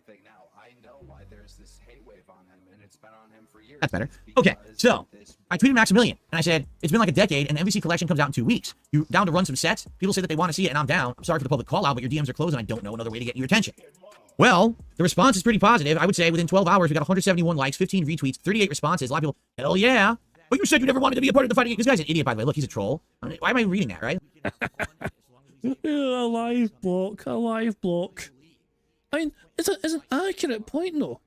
I want to read what he said. There's a lot of people, You never said... You said you never want to be a part of the fighting game community again, and you have been trashing them non-stop for years now. You also called Maximilian a shell multiple times over years. That is completely 100% factually true. There were no lies told whatsoever by that tweet at all. And Phil's like, oh no, I need to hide that comment because I'm fucking speaking truths. oh yeah. But you said you never wanted to be a part of the fighting game. This guy's an idiot, by the way. Look, he's a troll. I mean, why am I reading that, right? Let's fucking block this dumb once. Do it. That would be so awesome. Hell yeah, it would be great to see. It's the summer of DSP. Yes, King. I don't know what that is. Money, maybe? That's a good idea, King. It would be nice to see you and Maximilian play MVC, but I don't think it's going to happen. You might bump into him online. I don't know. You can't handle losing to Scrubs. There'll be no excuses if you lose to Max. Why don't you think about that for a second? I can't handle losing to Scrubs. There'll be no excuses if I lose to Max. Dude, if Max is good and he beats me, I don't care. The reason I get upset is because I lost to a scrub. If you lose to someone good, it actually is a good feeling. Because you feel like, man, that was a good match and I was bested. And maybe I even learned something playing this guy. Instead of, I lost to someone who had jabs and it's stupid. You don't learn anything when you play a pattern play idiot. You'll learn when you play good players. And that's the thing. Win, lose, or draw, when you play a good player, you get something out of it, you feel like your time was invested well and you have a good time with that, right? Oh, here we go. The difference is Max is a legend and you, on the other hand, are a beggar, sir. I'm a beggar, huh? Really? Well, admittedly. Surprised they weren't fucking blocked for that as well. Maybe it's because he served them. Maybe the Sir saved them from a fucking block. In the past, you know, there's a lot of asking for help, but I don't think I'm going to need to do that much more anymore. Moving forward, seems like the help is just forthcoming rather than, you know, me having to go out there and seek it. Mostly because people like you, who, you know, shit on me constantly, are not important. And no one cares about you anymore. No one cares what you say. People like me now. He's hovering 2 over goats. name. There you go. Nope, Would be so dope to see this. Please don't associate with DSP. He has a bad habit of saying racial comments, and he got kicked out of Twitch partner for it. What? Oh, well, PPP and Kino Casino guys can all relate to that. Andy Worski and all that shit. I mean, as Phil Burnell, so Phil Burnell wants to fucking praise Kino Casino profusely and so much, and he trusts him implicitly and wants to fucking rely on them and stream with them and collab with them. Has Phil Burnell not been asked once by his own community why the Kino Casino guys do not stream on YouTube anymore? Like, there is an actual reason why they are not allowed to stream on YouTube anymore. And has no one challenged Phil and pressed Phil on his moral compass, not shit, as to why he wants to fucking associate themselves with those two guys and why they're not allowed to stream on YouTube anymore? I guess it doesn't matter if they got fucking money in them, eh? It feels like, they were never that way in my content, no, so it's okay. Just because they were racist, homophobic, you know, outside of my content doesn't mean I'm not going to fucking do anything with them. The things that Phil will do for money, eh? Moral standards fucking get completely thrown away when there's a whole shit ton of money involved. Listen to the shit that these people say. Listen to the shit that these people say. I got kicked. That's news to me. That I got kicked out of the Twitch partnership program for racial comments. Well, it's for hateful slurs. You were departnered for hateful slurs. That didn't happen at all. Right? What the fuck are you talking about? We can take that. As said perfectly. What the fuck are you talking about? It's just the definition of brain rot. You know what I'm saying?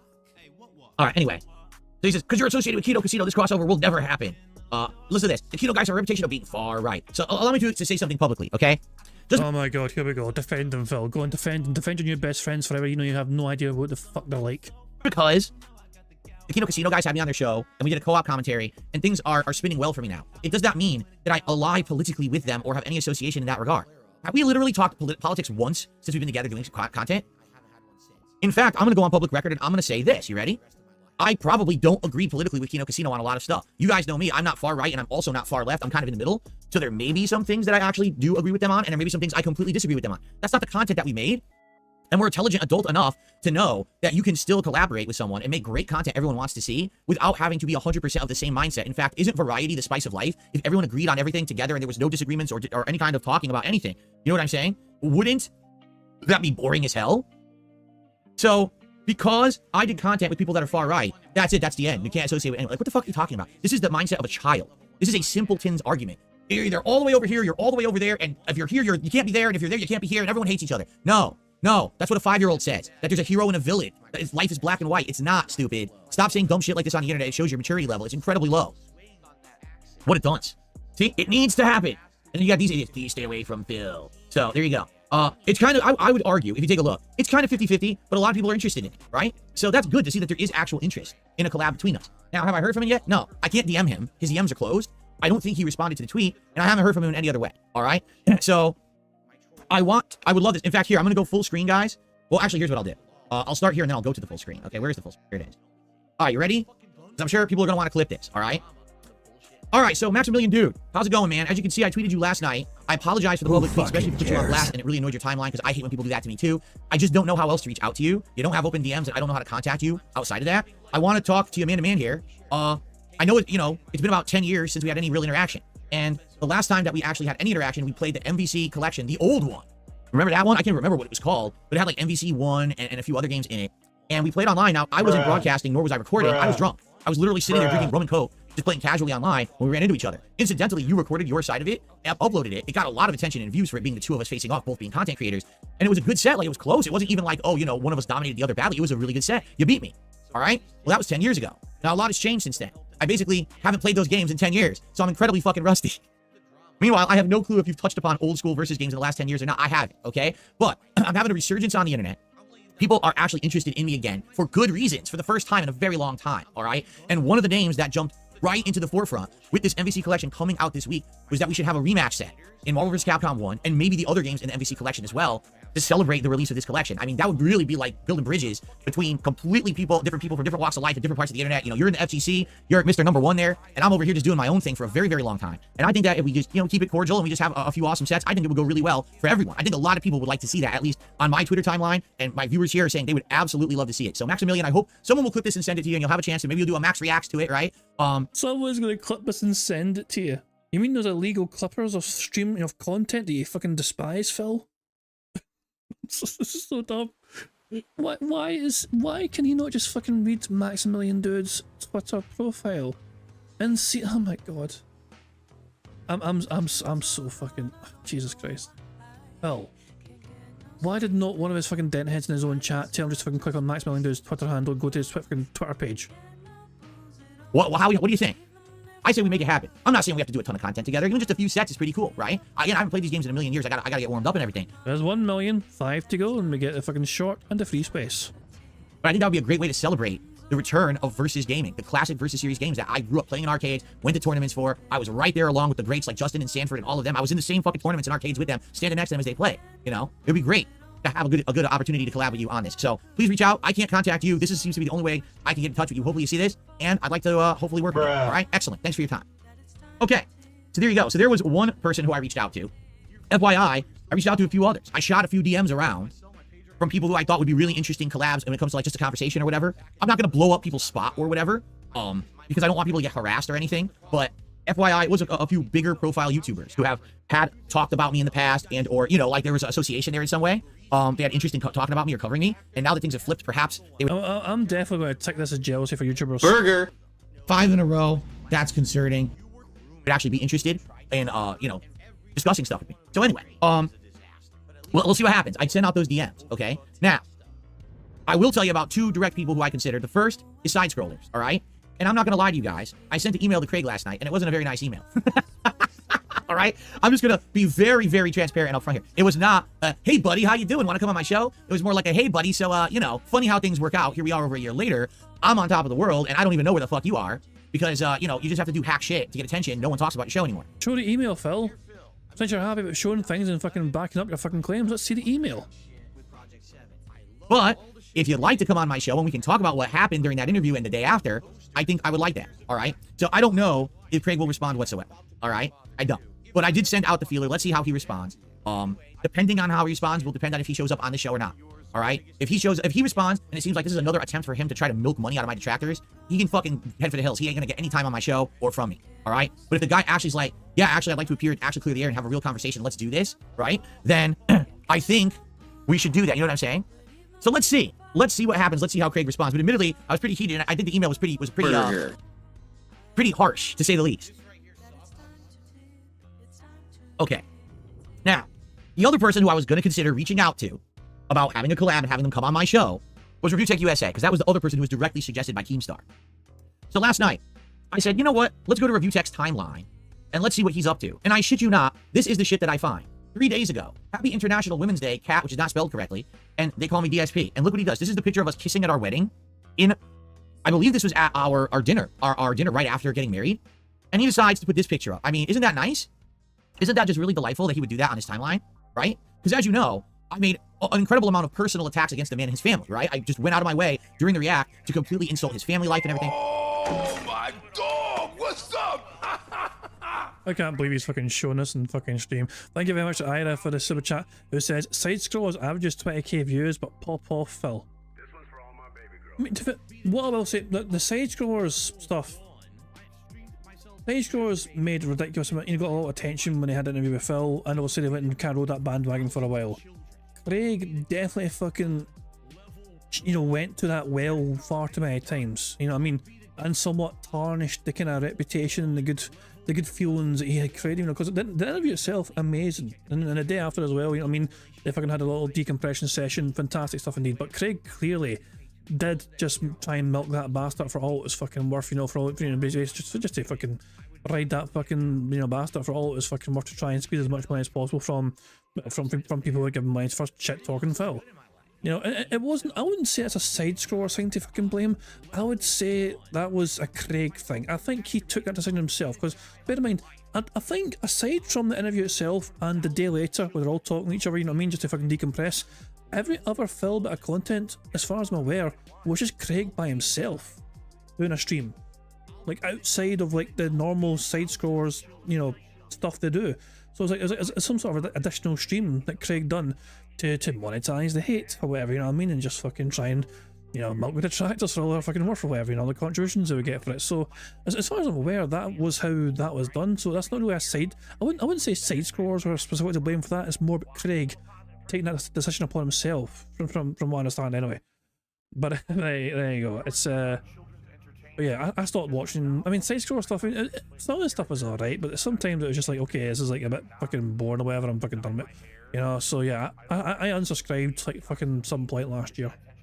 I just can't stop watching the content myself personally, but each to their own, of course. I mean, if people enjoy it, then that's obviously up to them. But yeah, good old fucking professional side Phil sending a drunken email to Craig saying, hey, you fucking loser, you want to come on my show? I'm not doing amazing right now. Oh, but Broside Phil says I may end up reacting to a true crime documentary tomorrow because this arc is horrible. I mean, you mean Phil's Money High arc?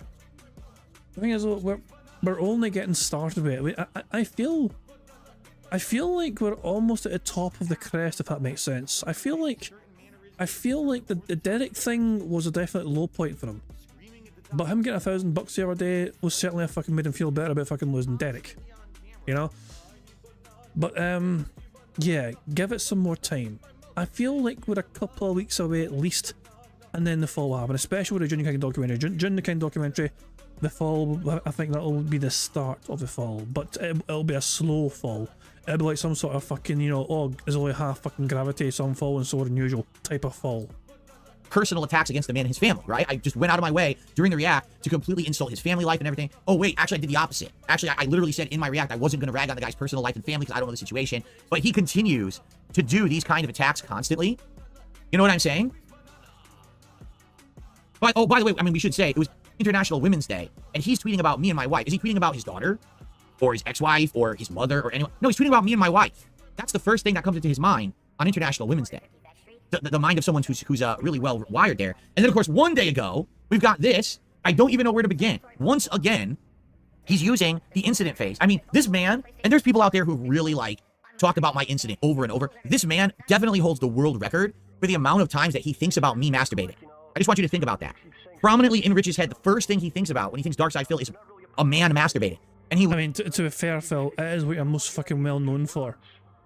You are famous for that incident in particular. It is your biggest claim to fucking fame. You know, you are the guy who jerked off on live stream. literally can't get it out of his head. Like, he has this picture on his monitors behind him for years. He's got it in all of his content. He sold merchandise with that face on it. He constantly thinks about me masturbating. Does that sound like the mind of a fucking well-adjusted individual with logic and reason, or does it sound like a fucking complete nutjob? I mean, ask Derek. He fucking thinks about sex all the fucking time. Oh wait, you can't ask him. You banned him because Kino pressured you into it. I don't know, man. So I don't even, like, you can't even tell what this is about. And you wanna know what the funniest part about this is? I'd like to show you something. This was 3 days ago. 69 likes. Even with all of my detractors, Nice. the most he could get was 69 likes on a 3-day-old post. And then I'm not fucking. I don't care about fucking Rich. I'm not gonna fucking go to Rich's fucking timeline and like his fucking tweets just to fucking spite you. I don't fucking care about fucking Rich. Rich is an arsehole. this one, wow, he really got the engagement on this one. 11 likes for the Dickers. For my O-Face, for my incident. I mean, he's really reaching out to that wide audience these days. He's really just, he's resonating with the crowd. You know what I'm saying? It's not like he doesn't realize that no one fucking does this anymore because the joke is over and it's not funny and no one is enjoying doing it. It's the opposite now. He's out of touch and he's lost his mind. He still thinks it's like the last, several years of shit. He's out of it. He's just nuts. Okay? So, But Phil, counterpoint, does Rich do that on your content, on your streams? Because you said that Derek should not fucking be punished for the things he does on Twitter and the things he says on Twitter, because whenever he's in your chat, he is usually quite reasonable and fair. So using Phil logic here, has ReviewTech USA ever conducted himself inappropriately in Phil Burnell's chat? I don't think so. Whenever Rich was there, he actually gave Phil some money sometimes in super chats and all that crap.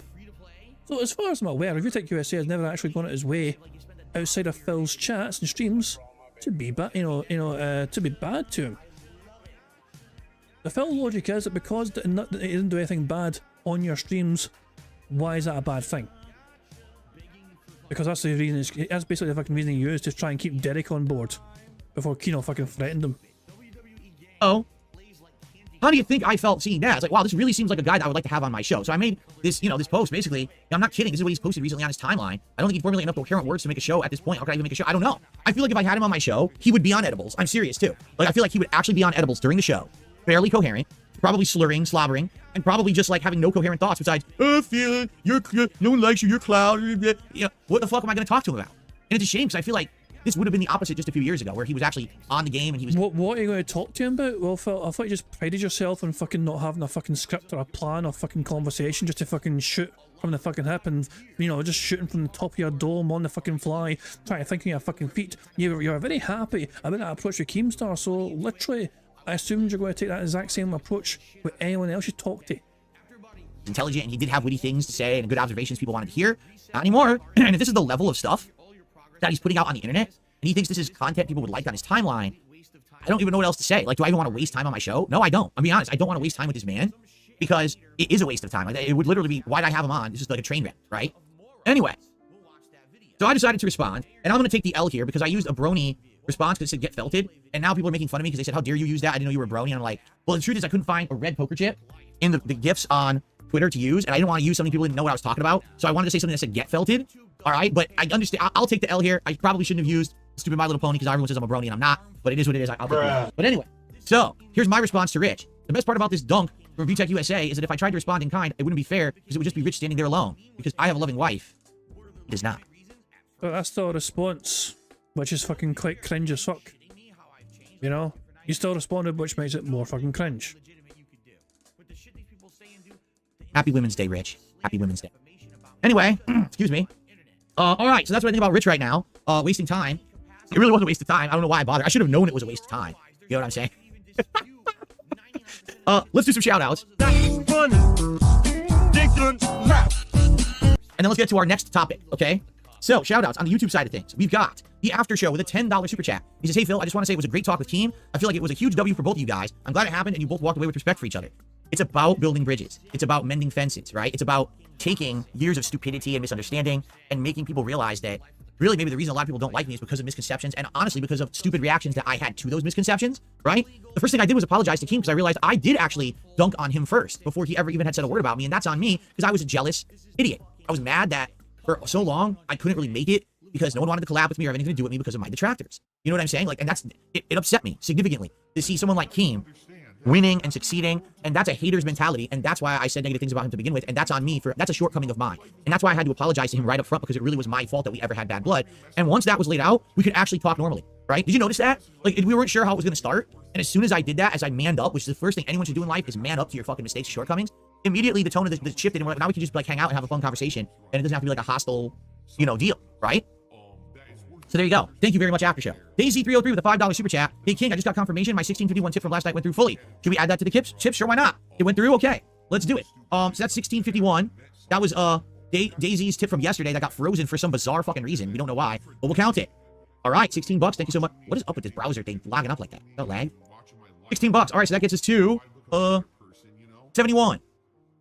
$71 in tips so far. Thank you so much. Let's continue. Detractor Phil with a $5 super chat. Phil, you shouldn't use the F word when you speak. My parents don't like it when they hear it. What, felted? Oh, I'm sorry. I didn't realize. Oh, I gotta get this off the screen. Holy shit. Here, let's go back to this tweet. Oh, I'm sorry. I didn't realize it was that offensive. I'm gonna stop using the word right away, I swear. Holy shit. Sorry about that. And still, no one's fucking asked him just if I can click on Maximilian fucking Twitter name so I can go to his profile. Okay, continuing on. Purple Pickle Yum Yum, a $5 super chat. Max's Twitter bio has an email. It does? Finally. Finally. Thank God one of the dents fucking told him. I mean, I have two mics in front of me. I always grab the wrong one. Look like an idiot. Oh, I totally didn't see it. Look, it doesn't highlight. Why didn't it highlight? See how links are supposed to highlight? It didn't highlight, so I didn't know it was. I totally didn't see that at all. I guess I can try to email him. Although now it's kind of a moot point because we just made the clip and you know that that's going to get sent to him, right? My bad. Now I feel really stupid. I should have fucking emailed him last night and I did not see that at all. God damn it. God damn it, guys. I'm sorry. All right. I'm new to all of this. I take another L today. It was literally right fucking there and I'm nuts. All right, so I publicly apologize to Maximilian. I'm a fucking idiot. I should have emailed that. I had no clue that was there. I swear I'll get better at this. This is my first time trying to reach out to people for collabs and shit. You are not new to reading. All right, but now he's gonna see the clip that I just made. I'm sorry for the drama. God damn it. Just email him now. Or just never. Oh, for God's sake. I just don't want him to get like bothered. You know what I'm saying? Like, he's a cool dude. He makes great content. He's a very positive guy. I don't want him to feel like he's getting harassed now because I fucking did that. So I hope that does. You know, we'll see. Okay, you have him muted. I do. What do you mean? Huh? What do you mean? Unmute? Oh. Oh my God. Oh my God. I didn't realize that. I never even realized that. Oh my God. Oh my dog! What's up? Oh, thank you very much to ES. So chat says my guess he sent an email and it got ignored. I don't think so. I think it's more about the point that more about the fact that Phil had Maximilian, super cool dude. You know, here we should probably do stuff together. He had him. Not only did he have him not read his goddamn Twitter profile to try and contact him, he had him muted. Now, why would Phil do that? I wonder. Petty jealousy. Yeah, I love that. I want to see that moment again. I just don't want. I want to see the whole realizing he's a dumb bastard thing again. I want to just rewind and see the realization sink in. Fellas? I mean, I have two mics in front of me. I always grab the wrong one. Look like an idiot. Oh, I totally didn't see it. Look, it doesn't highlight. Why didn't it highlight? See how links are. What do you mean it doesn't highlight? It's a part of his fucking profile. It's a part of the screen where it oh, for God's sake. Supposed to highlight. It didn't highlight, so I didn't know it was. I totally didn't see that at all. I guess I can try to email him. Although now it's kind of a moot point because we just made the clip and you know that that's going to get sent to him, right? My bad. Now I feel really stupid. I should have fucking emailed him last night and I did not see that at all. God damn it. God damn it, guys. I'm sorry. All right. I'm new to all of this. I take another L today. It was literally right fucking there and I'm a dunce. All right. So I publicly apologize to Maximilian. I'm a fucking idiot. I should have emailed that. I had no clue that was there. I swear I'll get better at this. This is my first time trying to reach out to people for collabs and shit. It's weird that you can follow people but also have them muted. Because he is following them, of course, there. But yeah, muted. All right. But now he's going to see the clip that I just made. I'm sorry for the drama. God damn it. I just don't want him to get like bothered. You know what I'm saying? Like, he's a cool dude. He makes great content. He's a very positive guy. I don't want him to feel like he's getting harassed now because I fucking did that. So I hope that does. You know, we'll see. Okay. You have him muted? I do? What do you mean? Huh? What do you mean? Unmute? Oh. Why did I have him muted? I don't even know why I had him muted. Seriously, that was probably ancient. Like, that was probably like an ancient mute from like 100 years ago. Probably at one point my detractors tweeted him or something awful. That's not, no. You do not get to blame us for your petty jealousy towards other bigger content creators, Phil. That's entirely on you. Nice try, but nah. It's no our fault you fucking block other bigger, more successful content creators out of sheer petty jealousy. Phil said this, and he probably got upset and responded. And I was like, well, I don't want this on my timeline, so I probably muted him. You know what I mean? Like, okay, well, I unmuted him. All right, let's continue. Andy with a super chat. Rakuta is on retainer for the LOL suit. I have no idea what you're talking about, but thanks, Andy. T111 did a super chat. Forget Rich, he can't accept you and everyone else he's gone after and attacked over the last couple of years. They have prospered while he keeps slipping. There you go. Winston with a $5 super chat. I love your stream with Josh. Would you ever do a collab with a VTuber? Like Pipkin Pippa? Oh boy. Kirsch Verstel, Mari En, or Sawa Gripsama? I don't know anything about this. I have no idea. You could have come to me and spoken to me in like Greek right now, and it probably would have made more sense. I have no idea who those people are that you just mentioned. I know what a VTuber is, but I don't even know what kind of content these VTubers make, why they would want to collab with me. I have absolutely no idea. But so far, no VTubers contacted me. Oh, for God's sake. Guys, give me a... I'm going to be right back, right? Give me a second here. I'm going to go to... I'm going to have autos on screen, okay? I'm going to be right back. But while I be right back, you guys can enjoy some autos. So bear with me. I'll be right back. We'll keep Phil on pause. Why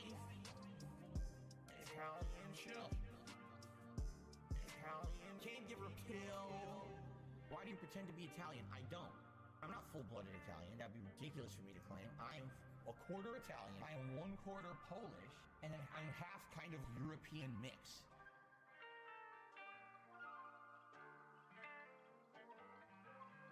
I'm not a children's entertainer because I'm not a Muppet. I'm not here to play a character. I'm not here to pretend that I'm something that I'm not. I don't dye my hair. I don't act stupidly constantly to get attention from children. I don't do stupid pranks. You know what I mean? I don't cause drama. I'm here just to play games to have fun. I'm a legitimate gamer. Big ups to your dad. I eat banana, tasty banana. Put banana in my mouth, tasty banana. I eat banana, tasty banana. Please the peel it comes in there. Put banana in my mouth, squeeze banana. Put banana in my mouth, squeeze banana. Put banana in my mouth. Act and talk a certain way with certain mannerisms, certain over-the-top reactions, screaming at the top of their lungs, jumping, flailing, doing weird things, constantly on camera. I eat banana, tasty banana. Put banana in my mouth, tasty banana. I eat banana, tasty banana. Please the peel it comes in there. Put banana in my mouth, squeeze banana. Put banana in my mouth, squeeze banana. Put banana in my mouth. I eat banana, tasty banana. Put banana in my mouth, tasty banana. I eat banana, tasty banana. Please the peel it comes in there. Put banana in my mouth, squeeze banana. Put banana in my mouth, squeeze banana. Put banana in my mouth. When we hit the 250 vestry for that celebration, I'm going to debut a new vest. There we go. Celebratory bubble blow. Very nice. There's bubbles everywhere. There's bubbles all over my PlayStation 4 controller. There's bubbles on my microphone stand. There's bubbles everywhere tonight. It's out of control. Like exploding in the stream chat. People who, they pretend like they support me. They pretend like they're positive, and they're not. They're shitheads. They sit here and they sneak this, and they say underhanded things. They try to literally bring up, either detractor memes or literal drama shit every day. They do it on purpose so that they can try to derail the shit that I'm doing on my streams, you know? And it just gets to the point where it's so frustrating. I just want to have fun, man. I really just want to fucking have fun. That's it. That's all I want to have to do is have fun with you guys. Fun. Way more fun. I just want to have fun. Way more fun. I just want to have no taxes, bills to pay, nice chill stream today. You're having a fun and interactive time with me, and you're finding entertainment, positivity, and value in it. Then the support should just come naturally. Okay? I just want to have fun. Way more fun.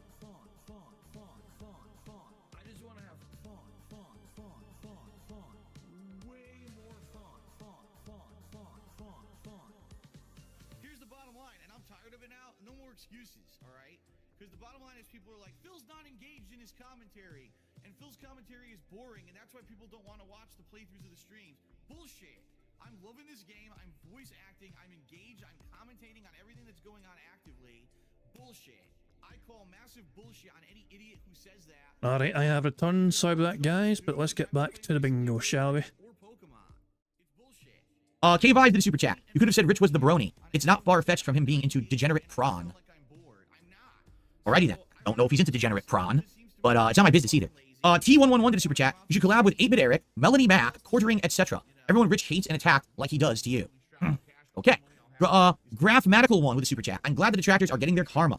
Well, so far, one detractor has Duty, who got demonetized, correct? And again, I had nothing to do with it. It actually happened outside of the realms of anything I was involved in. Well, I guess we're about to watch a video from another one, which I literally have not watched yet.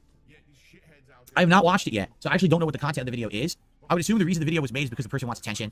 So I guess they're gonna get what they want. I just don't know if it's gonna be the kind of attention that they're looking for. You know what I'm saying? Okay, let's see here. I received a $1 tip. Keemstar is only acting like he agrees with you to get a rise out of you. A rise? I don't know if I rose anywhere. You know what I mean? Like, I really don't know what you mean by that. I don't think that he got a rise out of me in any way. If he wanted some positivity out of me, I think he got that because, like I said, golden rule. Treat others how you want to be treated. If he wants to be treated nice by me, then treat me nice. And that's exactly what we did yesterday, and I think now we're cordial, right? We're on cordial speaking terms. So I think that's what a lot of people wanted, correct? All right, should we get to this video now? You know, I think we're going to watch it, but I got to pee. So let me just pause the video. I'll be right back. Yeah, guys, I got to pee really bad. Just give me a second. I'm literally just going to run to the bathroom. And I'll be right back and we'll continue. He won't walk or stroll, he will run, and that's him standing up, so... Burger. 5 in a row. That's concerning. Cool stuff indeed. So he's going to the bathroom, nothing else to tick off, so... Nah, nothing else to tick off. Let's fast forward until he gets back from his little potty break. Oh, he's back. He's back there. He's watching the tractor content on his own channel, on his own podcast. It's bizarre. Okay. Alright, let's continue. Oh, is Phil going to watch the whole thing to understand the full context, or is he just going to fucking... Is he just going to fucking skim through it and just try and fucking get some abridged sort of idea as to why Super Crazy is doing what he's doing? And by the way, I've still not actually watched the video yet, you know what I mean? But as far as I understand, Super Crazy is going after Phil because Phil went after his transformative work in the past, which Phil has admitted to essentially, when he claimed he didn't. And when Phil did that original action, even though he retracted it, when the original action happened, it demonetized Super Crazy's channel. So the original action hurt Super Crazy's channel, and therefore hurt his fucking, impacted his finances essentially, because he could no longer operate that channel because it got demonetized. Based off of Phil unfairly going after this video, which was transformative. But will Phil understand that, I wonder? And furthermore, is there actually any... I don't understand how strong this legal argument is, put it that way, based on information I know. Okay, so what we're about to watch is a video that was put out yesterday, or the day before. I don't know, if YouTube posts is 1 day and it's really 2 days. By the way, hilariously again, tagging me to try to get views off of my name. I mean, literally the first thing in the video is at DSP Gaming. You see what I mean? It's just, this is what all of these people do. Well, the video's addressed to you. He's talking to you in the video, so he's actually addressing you in the video. I assume it's... Why is that an unreasonable thing? Alright? They literally get attention by tagging my name, by using my name. It's ridiculous how they do this. And then they end up showing up in YouTube search before any of my content. It's a pretty underhanded fucking thing to do, but YouTube allows it for some bizarre fucking reason. I don't know why. So anyway, I don't know exactly what's said in this video yet. Alright? Because I haven't watched it. But I was told about this video yesterday while I was preparing for the Keemstar appearance. And I'm like, well, we're not going to talk about it today because I don't have a chance to watch or prepare. You know, today we're just going to do it live. I have no idea what's contained in this video, besides he's going to sue me legally. So let's see why he's going to sue me legally. Let's find out. So this all started with the video I put up on October 15th, 2021. And as you can see by the picture, it was called Baby Come Back. Now, that video was removed by... He laughed at his own title? He literally laughed at his own title. Yeah, because Phil Bonnell never laughs at himself, does he? Or his own fucking cringe jokes. YouTube for community guideline reasons. And in the email they sent, it says cyberbullying and harassment. It doesn't say who complained about it. It simply says at the bottom, YouTube creators share their opinions on a wide range of different topics. So that told me everything I needed to know. But again, there's no way to know who actually did it. But the messed up part of if he's insinuating it's me, it's not me. I actually don't even know how to report something like that. Like I have some experience with the DMCA shit. I have no idea how to even report something like that for, like, what is it, bullying? harassment, threats, and cyberbullying. I don't even know how to do that. So About it is, I was only reviewing El Crimson King's classic video, DS Re Emergency, where he turned the Pandalene Hospital story into a cartoon. So it's kind of odd that video was still up, but my review of it got taken down. At the end of the it's because someone flagged your video. YouTube doesn't review every video. YouTube will only review videos when they get flagged. So it sounds like you pissed someone off and they wanted to basically get back at you and they like mass flagged your video. And I'm telling you, it wasn't me. What's happened to the detractor community is they're now hitting each other with shit constantly. And they keep putting my name on it, like false DMCA takedowns, saying it's me and it's not me. They're actually doing it to each other to get attention. And I guess it's actually probably infighting to see who can get the most attention. So if I take down my competition, I'll get more views and shit. That's probably what it is, but it definitely... Why don't you back it up with a source? My source is that I made it the fuck up. It wasn't me. day, it's not a big deal. It was just me reviewing an incredible piece of DSP lore, but I couldn't understand... Yeah, and who would care? It's 1.7k views. Who cares? Right? Why would someone take that down? I have no idea. Oh, wait, that's just on his other channel. All right, maybe it was a bigger video on the channel before it got taken down or something, right? Who would complain about it and get it taken down outside of DSP. But again, there's no way to prove this. So let's jump... So he's insinuating it's me. It's not me. Dude, I've literally never seen this video. I don't care about my detractor content. I don't watch it. I don't watch detractors content whatsoever. I don't even know what this video was. I don't give a shit. You understand that there's like tons of detractors and one of me? If I sat around watching every detractor video, I literally would not make content for myself. I'd be too busy watching their garbage. So Let him get to his fucking point, Phil. Don't watch it. He literally has to insinuate. So by the way, what does this have to do with suing me? Nothing, right? So he's leading in, trying to justify what he's about to say or do about suing me with something that literally I have nothing to do with and wasn't associated with. Good job there, bro. Let's continue. Ahead to January 10th, 2022, and I get another video taken down, but this time an actual copyright strike. And the title of the video was Fundraiser for Taxes or Scam Wedding, You Decide. Now the claim says... No, wait a minute, because I wanted to see how many views it have. Like 1,000? I think it's like 1,000. Okay. It came from... Why does it matter? Phil Burnell. And as most of us know, there are people that imitate him in order to get detractor videos taken down. So on the day that this happened, I made a community post about it, uploaded it to the backup channel, and just kept it moving. Now, that's 2 videos I've had taken down, and what's the common factor in both of them? I talked about his wedding in one, so I mentioned his wife, and I reviewed the Pandalene Hospital story in the other, so I talked about his ex-girlfriend. Maybe it's just a coincidence, but it's a little bit of a pattern. Now, a couple of weeks go by, and YouTube comes down on me and kicks me out of the partner program. I don't agree with it, but what can I really... I didn't even know about that. First of all, I didn't even know the guy was partnered to begin with. All right? Yeah, but your action, you got it taken down. You got a video taken down which fucking led to this happening, Phil. So your actions led to him getting removed from the partner program on YouTube. Understand now? I don't agree with bullying channels being partnered whatsoever. You're literally making toxic, defamatory content on a daily basis about someone, but you think that you should make money doing it through a partner program? Why would any advertiser in their right mind want to run an ad on your toxic, insulting video? Right? The problem is YouTube doesn't police this at all. They don't actually look at what channels are getting ads or not. In this case, again, I don't know how the partner program reviews channels or whatever, but if he already got a bullying strike against him, that's a huge strike against him, and that might have triggered them to review his channel. I don't know. Again, I don't know how this works. I don't know how to flag something for bullying. I don't know what triggers a partnership review. But again, I will tell you, I have nothing to do with this.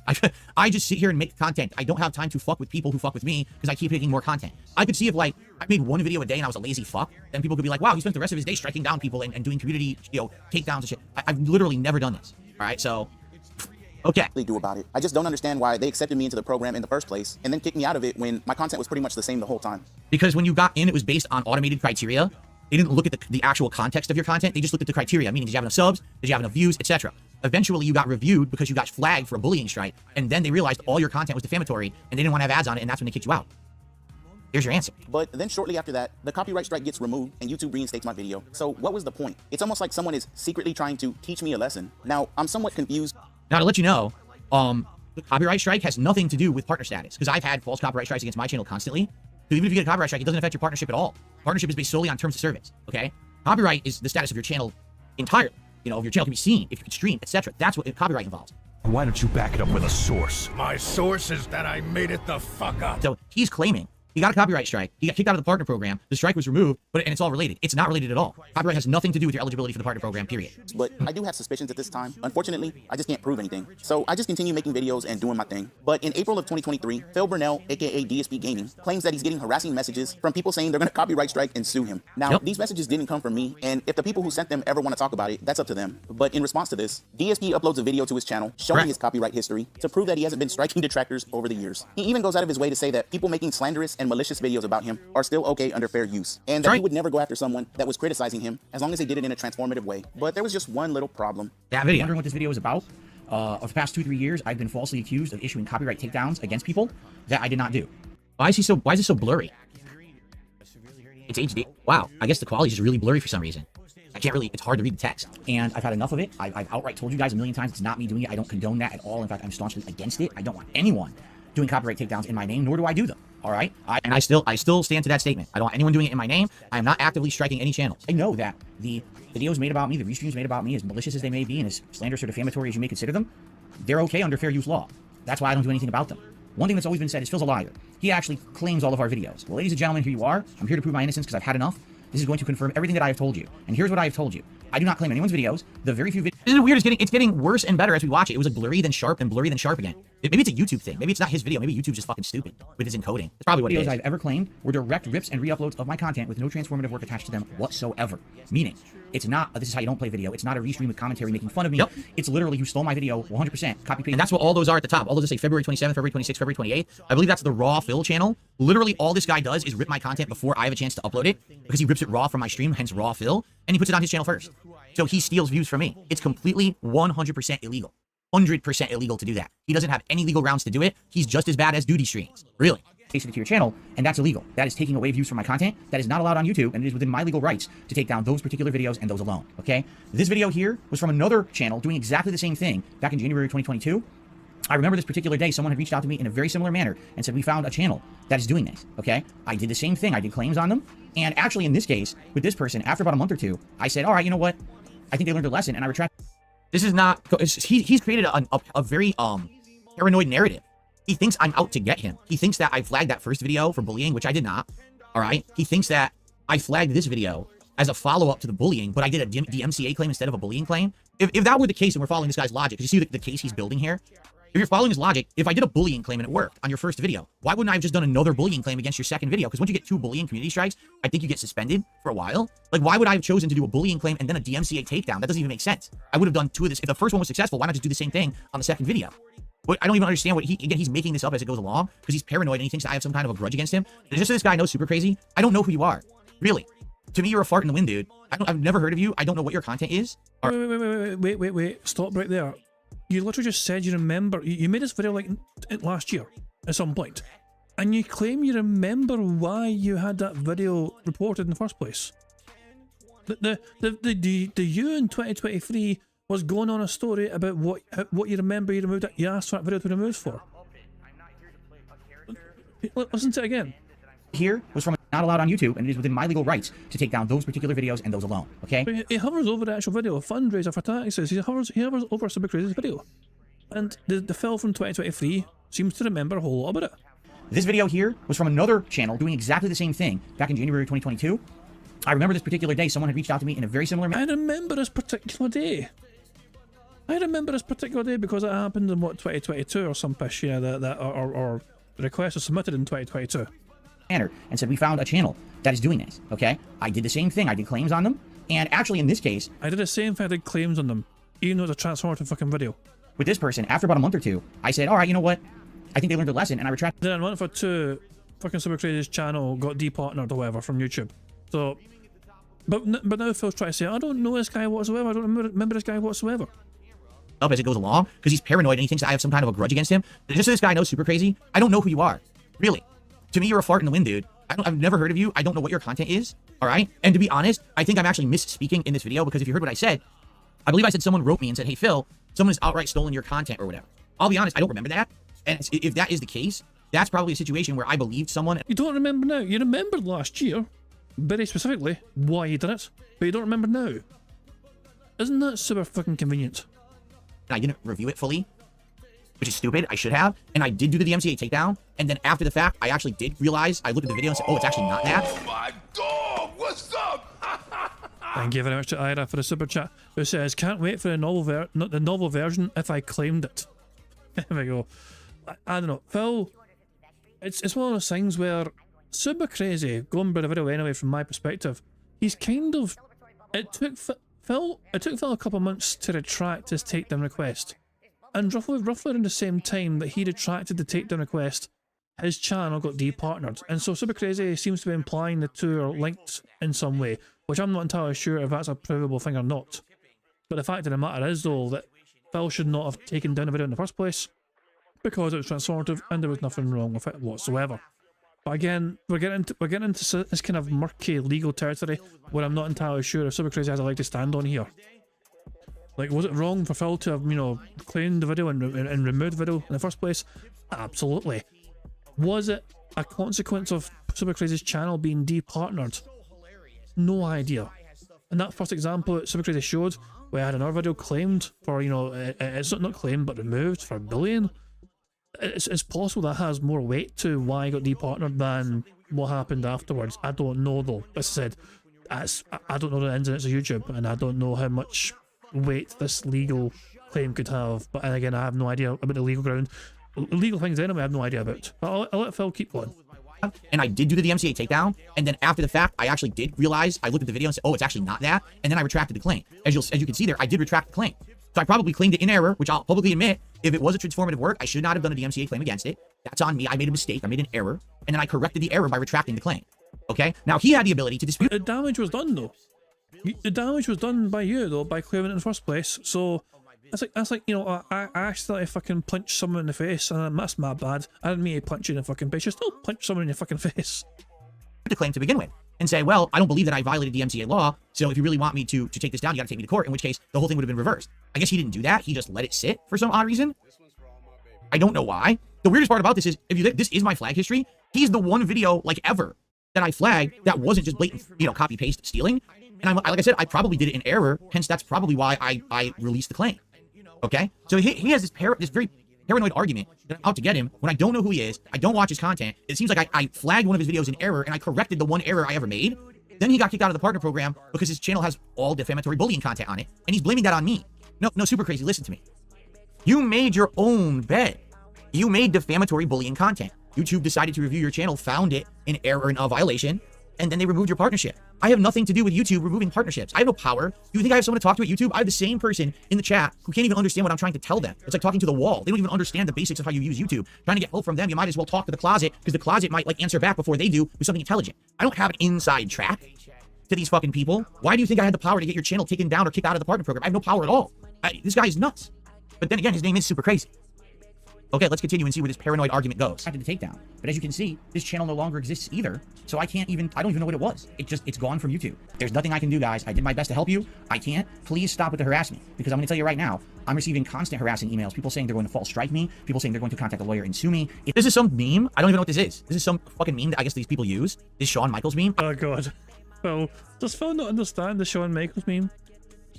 Bless him. I have no idea what it means. One of them made it up. They all parroted it like a bunch of fucking sheep. They all know what the meme means, but anyone outside of their circle-jerking detractor circle has no idea what the meme is. I don't.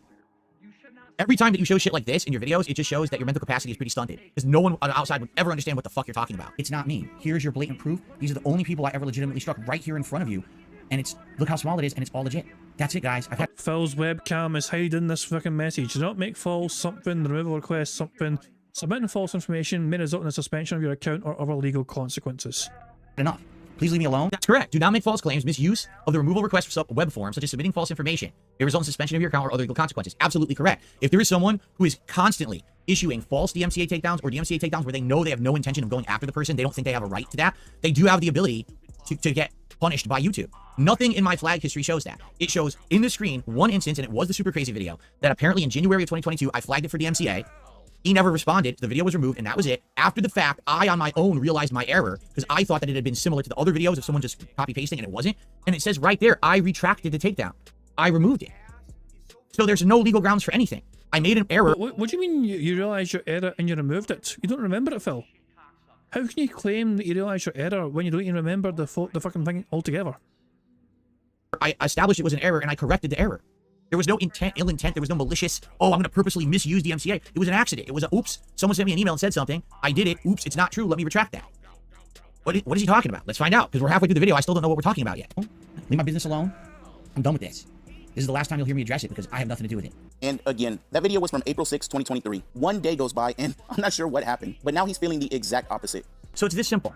Here's what's come out of yesterday, all right? As of today, April 7th, 2023, I, Phil Burnell, am making this formal... What is with the quality of my detractors? Look how bad this is. My voice isn't even synced. Just let the fucking thing speak. My voice isn't even synced with the video. You couldn't get a clip of me where it was synced? Take me to the internet. Do not ask me for anything ever again, because you will get nothing. Look how distinct that is. Nothing from me ever again, because you are ungrateful and you're not looking for truth, and I have no time for your fucking bullshit. That's right. Because you want to know what happened? After I did that, after I showed my flag history to prove that I was not flagging all my detractors, and it concretely proved it, I got more threats. I'm not even kidding you. More detractors wrote me and said, we know you have a second account somewhere, a dummy account that you used to flag us. So we don't believe you, and we're still going to strike you down, and we're still going to do this and that. And I thought your video proved that you went after a legitimate transformative piece of work. You're thinking it was a slam dunk video proving your innocence actually proved your hypocrisy. Because it showed you went after a transformative detractor bit of content. It's like, fuck these guys, I'm done. I'm just done. I'm not gonna. Why did I even try to help them? Like, why did I even bother? Right? I was trying to be the upfront guy, the transparent guy, but I shouldn't have even bothered. I should have just just at the beginning, I should have said, "Fuck you. None of this matters. Go fuck yourself." But instead, I was trying to be nice, do the right guy. I wasted my time. Okay? I owe you nothing. If you have an issue, get a lawyer. Hold on a second. Did Phil just say, "Do the right guy"? Hold on. I just said, "Fuck you. None of this matters. Go fuck yourself." But instead, I was trying to be nice, do the right guy. Just at the beginning, I should have said, "Fuck you. None of this matters. Go fuck yourself." But instead, I was trying to be nice, do the right guy. I do the right guy. Can anyone explain that? Pigs translate. I have no idea what Phil means by "do the right guy." I wasted my time. Okay? I owe you nothing. If you have an issue, get a lawyer and sue someone. Well, Right. if you And that's what you should do. Sue YouTube, because it's YouTube's system. That's the problem. I'm not doing these false takedown claims or anything like that. I have no control over YouTube's DMCA takedown system. That's flawed. These people who are all getting these false claims against them, I can't stop it. Go get a lawyer and talk to YouTube. In fact, Well, if someone's claiming in your name, then Phil, then that means if someone tries to fucking progress that claim, they're gonna go for you because someone's using your name, right? So if someone claims a copyright strike in your name, then to counter that, they'll have to sue you because your name's being used. True. that's what YouTube told me to tell them. In the chat, they said they must get a lawyer and have their lawyer talk to our legal department. That's what I was told. insist upon it, then maybe I should. Now, the next clip is from February 3rd, 2024. And Phil is talking about people that do This was this year now. I had to do my yearly reminder. See, an annual reminder. I'm not doing this. Leave me alone. false copyright strikes. Somebody tips him and says, you copyright struck a detractor to teach them a lesson. And let's see what Phil says. I just want to see, because I think I do have a couple troll tips here. Couldn't they fucking get better names? Snot Hogan? Snot Hogan. I think that's a typo on Super Crazy's part, but it's funny though. They have no creativity at all. Snot Hogan. Look at us fucking talking, bitch. We have no fucking creativity. This bitch has clearly no heard Goutcast. Yep. Yeah, I'm not even kidding. Just listen to this. Someone tipped me $1 and says, you struck down a commentary video. Why is this not synced? This also is not synced. What is going on? Well, the message is more important. Stop trying to fucking pause in between to try and confuse your fucking dumbass deadheads. Come on, I can't even get through the video because the production quality is so poor. I'm very annoyed. And this is coming from someone who's always had bad production quality, but now I have good production quality, and this bothers me. From a detractor to teach him a lesson. You've been falsely claiming videos. I never struck down a commentary video of a detractor to teach them a lesson. This I never did. Like I said, I think this was done in error. If you listen to what I say in the video, I said someone emailed me and said that this was a copy-paste job, so I struck it. Then after the fact, I realized, oh shit, it actually wasn't. I made a mistake, and I'm retracting. I didn't actively send anyone a takedown to teach them a lesson. Play it. This video here was from another channel doing exactly the same thing, right? We're just saying copy-pasting. I'm wrong. I'm actually misinformed. February 2022. I don't know who you're listening to. They're nuts. That's literally never happened. Never. Not once. Not once have I actively looked at such a video that I knew had commentary on it and tried to strike it down. I will say this. In the last maybe 8 to 9 years, early on in the YouTube system, when I was partnered with Machinima, they told me to do that. They said, if you see your detractors claim their videos with DMCA, and so they actually went into my dashboard and they started doing it. You can actually see early on, I think it's like 2015, you can see these claims, but they're not me doing them. It was actually Machinima had control of my channel and they were doing the takedowns. One of my fucking favorite things ever was when Machinima tried to fucking claim the incident. When people first started making clips of the incident, Machinima tried to fucking copyright claim strike fucking detractors who were uploading the incident, which Phil did not want fucking have anything to do with whatsoever because it embarrassed him so fucking much. But yeah, a couple of detractors had their re-upload of incident taken down with Machinima claiming it on Phil's behalf. What happened is within 2 weeks, they would come back because people would dispute them. And then I contacted Machinima. I was like, guys, you're wasting everyone's time. You're doing takedowns in my name, but they're not sticking. And then they're reversing them. So why are you wasting time? Now everyone hates me because you guys did these takedowns that didn't stick. So then they said they were going to go through other means and they were going to start doing content ID claims. And that's early. That's like 9 years ago. And that was with Machinima's involvement. That wasn't me actively going out of my way to do it. That was their call to do it.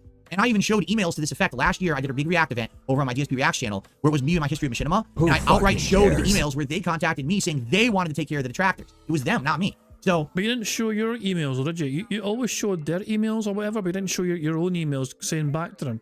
You kind of really obscured some, pertinent information in that Machinima video. Is there history of me doing DMCA takedowns? Yeah, 9 years ago with Machinima's involvement doing it. And this one time here, which was an error on my part, I thought that it was a copy-paste job. I literally just said that in the video that he's quoting here. He's ignoring that I'm saying that. And then I realized my error and I fixed it. I reversed it. The only time that I would do a DMCA takedown is if someone blatantly copy-pasted. And even then it's a rarity. Like as you saw, last year, there were those ones, or was it 2 years ago? I did those ones against Raw Phil or whatever. I mean, Duty Streams have been doing it for how many years? I never touched him, and I knew he was doing it. And Raw Phil still exists to this day, and I haven't struck him into oblivion. The argument here has zero merit at all. There's no merit to anything this man is saying. It's all wild speculation with no evidence. In the entire history of me being here on YouTube, there's been some things that have happened. For example, some of them were Machinima related. As I cleared up last year when I did my Machinima React event, there you go. Was first doing things in my name that I didn't even know about. Then they stopped doing that and started claiming things in their name, and I had no involvement in any of that whatsoever. They took the volition themselves to do it. The only videos I've ever actively... I know, the bride says, it says right here in the clip he's using that you retracted the claim. I know. So I mean, like, he has no... It's not about retracting a claim, it's about fucking making it in the first place, which he believes got his channel departnered. I think Phil's missing the point of what Super Crazy is trying to say here. He thinks Phil's original mistake, which Phil has fessed up to, has led to the departnering, which means that Phil is, or Super Crazy believes Phil is responsible for it. No idea what he's talking about. He thinks he's trying to prove somehow that I have a grudge against him, and now he's going to sue me for it, except he has no legal grounds to do so.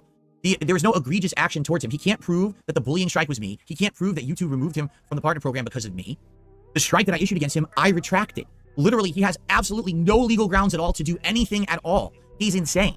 But his name is Super Crazy. So it kind of makes sense. Claimed on YouTube were videos that were cut and paste stolen from my channel. And what I mean by that is someone literally ripped a podcast, ripped a stream of me playing games, and they added no commentary, no criticism, no one talking over it with it, just re-uploaded it. That's illegal. You have stolen my content and redistributed it without permission. You added no creative work to it. You didn't transform it. That's illegal. And there have been a couple cases over the years where those videos were taken down very legally and fairly. Outside of that, I never do. I agree with myself. Do it. And I couldn't even tell you the last time I did it. It's years. I don't do this. I don't have time for it. I don't care. I don't give two shits about it. I don't. I really don't. Why is he playing this whole clip? It's not even saying anything or proving anything. He's just let it go on and on and on for no reason. Give a shit. So you tip me $1 to tell me I did something I literally didn't do, but you believe it because you're nuts. You get it? Do you see the problem here? I think I am starting to see the problem here, Phil. And by the way, both of those videos are up on my backup channel. They're archived on Odyssey. You can watch them and see if they have commentary, editing, critique, whatever. Trying to plug his content that has 1,000 views. Oh, go watch my 1,000 view video, please, on Odyssey. Please check it out now. I think we're... Bitch, please. Your gameplay videos has like fucking 500 views from like 4 days ago. Starting to actually see what the purpose of this video is now that we're nearing the end of it. I think we can kind of figure it out, but let's keep going. You want to call it to make it transformative. Now let's go into another video of him blatantly lying and basically incriminating himself. Let's do it. That's good. Word for word their email. I just read it from you. That was from April of last year. Okay? So I just want to make this very... This is hilarious. We're going to subpoena Google to get your chat and email transcripts to see what other detractors you've done this to. You're going to subpoena Google to get my chat and email transcripts. How would Google... First of all, how would Google have my email transcripts? Are you talking about, like, I emailed Google? Are you saying I emailed them to take down videos? Google own YouTube, Phil, remember. So... Go ahead. I've never taken your videos down. I keep saying this. It's not me doing it. You would never find in any email history between me and Google that I asked them to take down my detractor videos. This doesn't exist. Any videos I've ever have taken down, I did right through the web form that you do. There's a web form you go to and you put the information into it. You don't shoot an email. I don't even know how you would do an email to do a takedown. I thought, to my knowledge, you have to use their web form to do a DMCA takedown. And like I said, I don't even know how to flag a video for bullying. I no clue where that would be done. Chat? What do you mean chat? You mean me chatting with the support? Go for it. That'll be a hoot. Wait till you see how they respond when you talk to them. They don't know anything. Okay, one more time, all right? I do not condone any of the actions of anyone out there who takes down someone's videos with false copyright strikes. Okay, there you go. I don't condone anyone using my information, my personal stuff, and trying to impersonate me and take stuff down. I condemn it. I want it to stop. But I've done everything possible within my reasonable power. It's still desynced, by the way. This is so frustrating. If you're gonna make a video like this, it's gonna be hard hitting. We're really gonna get them. Can you sync the audio? I want to watch it with my eyes closed because my lips aren't synced with the voice coming out. It's very frustrating. Contact YouTube, notify them of the situation, provide them with examples, and get them to listen, and they don't care. Yeah, it's bothering me. Outright told me time and time again, if someone has an issue with a false copyright takedown, get a lawyer. Right. Well, Correct. if you insist on it, then maybe I should. Now, we're going to take a look at a screenshot where I went into his chat under my backup account because that one wasn't banned, and I brought this up to him directly. Now, I posted a couple of messages in there, and people saw me and replied to me, so I knew it wouldn't be long until Phil noticed me. I tagged him and said, I also have my backup account, which I need, by the way, because, you know, you copyright struck me and then lied about it. So let me get this straight. I'm doing something on DSP Reacts. I don't even know what video this is. Like, what is this piece of content? I don't know. He enters my stream and says this stuff randomly in my stream. Now, let me guess. I probably read it and I banned his ass. So I'm like, this has nothing to do with anything we're doing right now. I don't know why you're in my chat. And I banned him, right? That's probably what happened, which you should do. If you're doing a stream and someone's coming to your chat saying shit like this, it has nothing to do with the content you're doing. You ban them because they're fucking derailing. If you know it's a troll, just get them out. Did he do that to you and you got butthurt about it the other day? Because you tried to fucking go into this stream and, you know, you said hello and you got banned. So let's see what happens. Weird. And instead of addressing it, he simply did what he does best. Leaned in, banned me, ignored it, and moved on. Yeah, why would I address it? It's my fucking stream that has nothing to do with you. This was not the addressed super crazy stream. It was a piece of content for my business. People were there to see me do content, not to talk to you. You actually thought, hold on a second here. You actually thought that because you entered my chat room, I was going to drop absolutely everything that I was doing for my business that day to speak to you about a personal grievance you have with me? That's not how life works. I don't even know who you are. Again, there's 70 billion detractors out there that are all brainless twits who talk shit about me, defame me every day. I don't know who you fucking are, nor do I give a shit at all. So why the fuck would I have talked with you in my chat? You are deluded. You are not anyone of any importance in the sphere of DSP content. Do you understand? You're no one. You're a zero. You know? Not even as big as a Duty Streams or a Memology or one of these people who people know. I don't know who the fuck you are. Your video's got 1,000 views. No one knows who you are. It sounds like you've been formulating this crazy paranoia argument against me. Like you think Darkseid Phil hates you and he's stalking you and he's coming after you. I don't know who you are. Holy shit. Well, you can't fucking call other people paranoid, crazy, and all that shit. When you said you were scared that Dude was gonna fucking come after you because you thought he was autistic, and you were fearing for your fucking life, and you think he needs like fucking mental health fucking experts to fucking take care of him or something. You cannot try and put the shoe in our foot there. When you said you were fearing for your life because of Duty. Shit. Dawn. So you can't say I've never brought this up to you directly, Phil. So this brings us to Saturday. Yes, we can, because just because you said it in a random unrelated stream doesn't mean you brought it to me directly. In fact, I would argue this is completely indirectly. You didn't contact me via an email, you didn't DM me somewhere, we didn't have a one-on-one conversation. You literally interjected yourself into a random stream and expected me to take you seriously. That is idiotic. August 24th. And every time this is brought up and he lies about it, ignores it, or just refuses to accept responsibility, it's basically a slap in my face. And he's done it enough times where now I'm tired of listening to it. Again, he says every time he does it, it's a slap in my face. One video of yours, I did a DMCA takedown in error because I was misinformed. After the fact, I corrected the error. That's it. That's the entirety of our interactions on the internet. One video, one takedown that was reversed. But you've had enough? Man, I would hate if someone actually bothered you or did something to fuck with you. Can you imagine if someone actually like came at this guy? Wow. And so he was streaming with his two best friends that night. They were talking about getting hit with false copyright strikes from detractors and how much they despise it. And once again, Phil couldn't help himself. Listen, and here's the thing. I've always, all these years that people have always done this shit to me, all right? At this point, this is a recent clip. This is definitely him being lazy and not seeing the audio in the video. Whatever he uses to video edit is shitty. There's absolutely no fucking way. I love how in the bottom corner, I don't know how easy you guys can see it, but I think this must be a Dark Dave Mirrors thing. You've got Kid Flim's animation of Kino Casino just spit roasted DSP. I just love that. So Phil, on his own content, has included Kid Flim's animated little gif of of the Kino Casino guys just spit roasting him.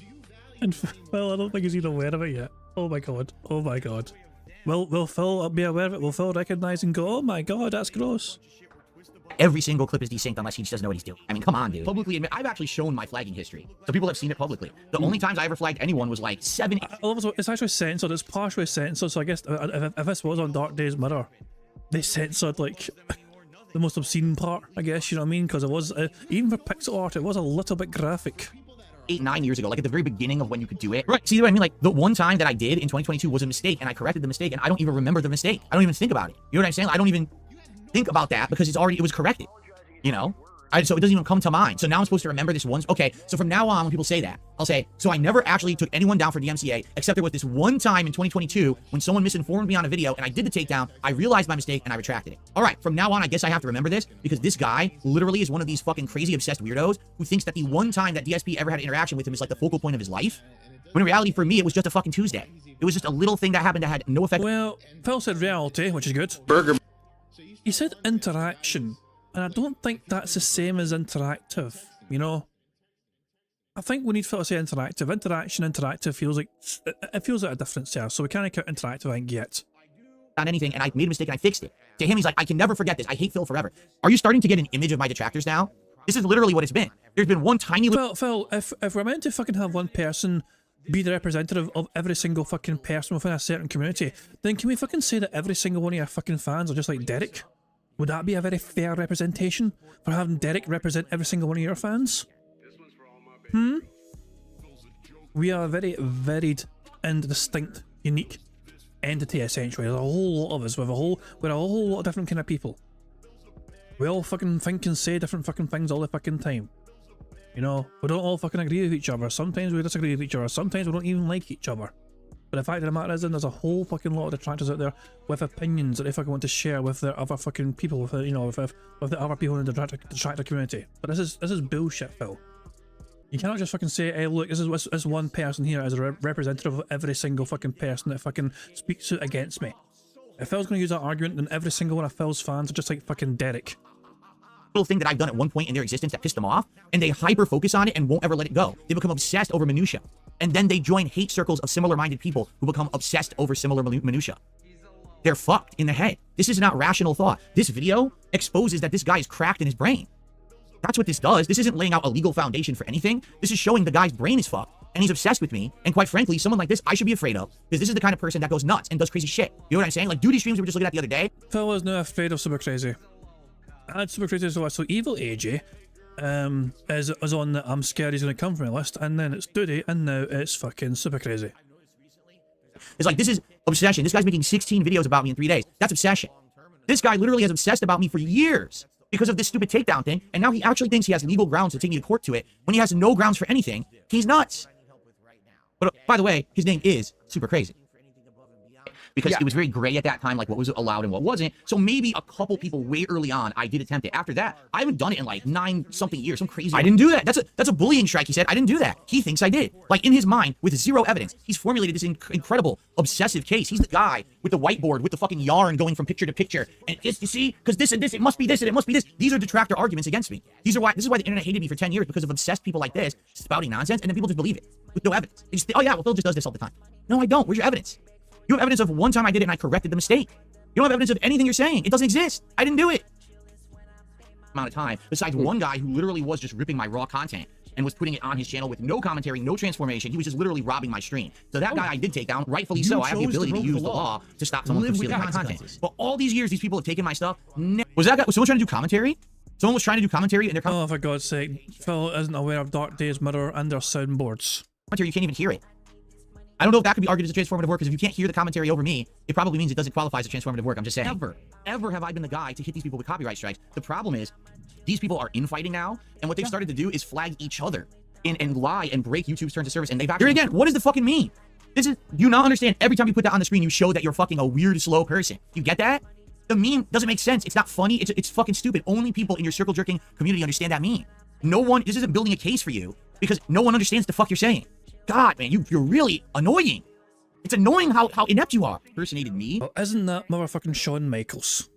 To try to do it? And YouTube's terms of service is so stupid. Like the DMCA flagging is so dumb. So that brings us to today. You're not going to lie about this anymore, Phil. You're not going to ban people that bring it up and call them mentally ill detractors that make shit up about you. Because the only person Yes, I am. If you come into my chat and you talk that shit, you're also going to get kicked out just like everybody else. And it's going to continue. I see making shit up here is you. And I've heard enough of it. So I've decided to hire an attorney and we're going to pursue this legally. And the best part about this is... Look what he does. He takes a moment of me crying, talking about something serious in a react I did a couple years ago. And he uses that as his thumbnail. Because he thinks he's a brave boy who's going to bully me by making a false lawsuit. Had you just taken responsibility from the start and admitted that you did it, instead of lying about it and trashing people that brought it up? Look, what is this? What does this have to do with anything? Right? Do you think in a court of law, and they play this video, and I'm like, well, what is this? Well, let's see. That's my wife. That's someone who, you know, everyone hated from my community because they said he was a pedophile, but I didn't ban him for a long time. I don't even know who the other people are. He doesn't name him. He doesn't name him. Hold on. He didn't name him. Hold on. Say his name, Phil. I love that. I love that. Hold on. Who is he talking about, Phil? You know, everyone hated from my community because they said he was a pedophile, but I didn't ban him for a long time. I don't even know who the other people are. You know what I'm saying? Like, I literally don't even know what this is. It's like... I love how one of the people is literally Phil, but Phil doesn't know who he is. Because he's got good hair in that picture. Jesus. Hold on. I want to see Phil avoid saying Derek's name again. That's someone who, you know, everyone hated from my community because they said he was a pedophile, but I didn't ban him for a long time. I don't even know. It's just hilarious. He's scared to say his name. Does Phil think if he says Derek's name, it's going to like summon him or something? Who the other people are? You know what I'm saying? Like, I literally don't even know what this is. It's like, so you think this is good evidence in court? You want this picture shown in court? That's a good point, Culip. He doesn't even acknowledge that Derek was a pedo. It's like, yeah, because Phil's like, he was never a pedo in my streams though. When he was on my streams, he was quite nice, and he made tier makers for me, and he made thumbnails for me sometimes, and art for my streams. He wasn't doing anything inappropriate to young girls on my content, so what's the big deal? I hope they do. If it does go to court, this will be the first picture that they show. We probably wouldn't even be here right now. And I see you with your two best friends. Beware. Beware right now. We're nowhere. I'm here living my life to the fullest, enjoying this new wave of popularity and positivity, and you're miserable, seething in a corner over a copyright takedown that I retracted and a conspiracy theory you formulated because you're a miserable wretch who can't have a life for himself outside of your obsession with DSP. That's where we are right now. I'm cool. You're not. You're the one who needs to fucking do something to better yourself. Phil, if you have to call yourself cool, you're not fucking cool.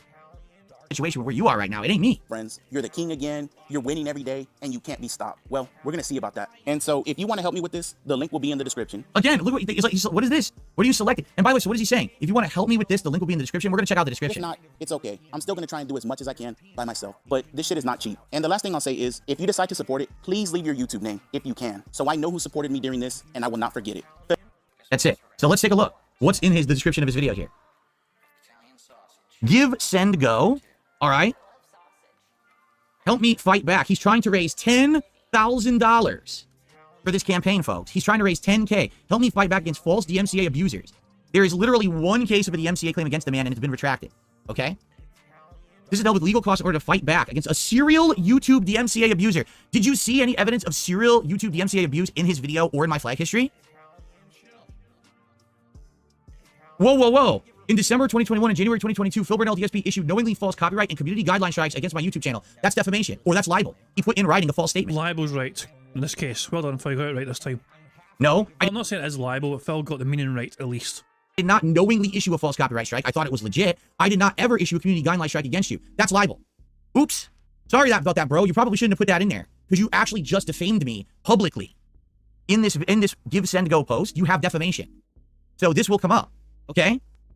I was kicked from the partner program as a result. There's absolutely no evidence of that. That's a false statement. I was reinstated to the program roughly a year and a half later, but I lost an unknown amount of money during this time. Well, do the math. Your videos were bringing in, what, 1,000 views?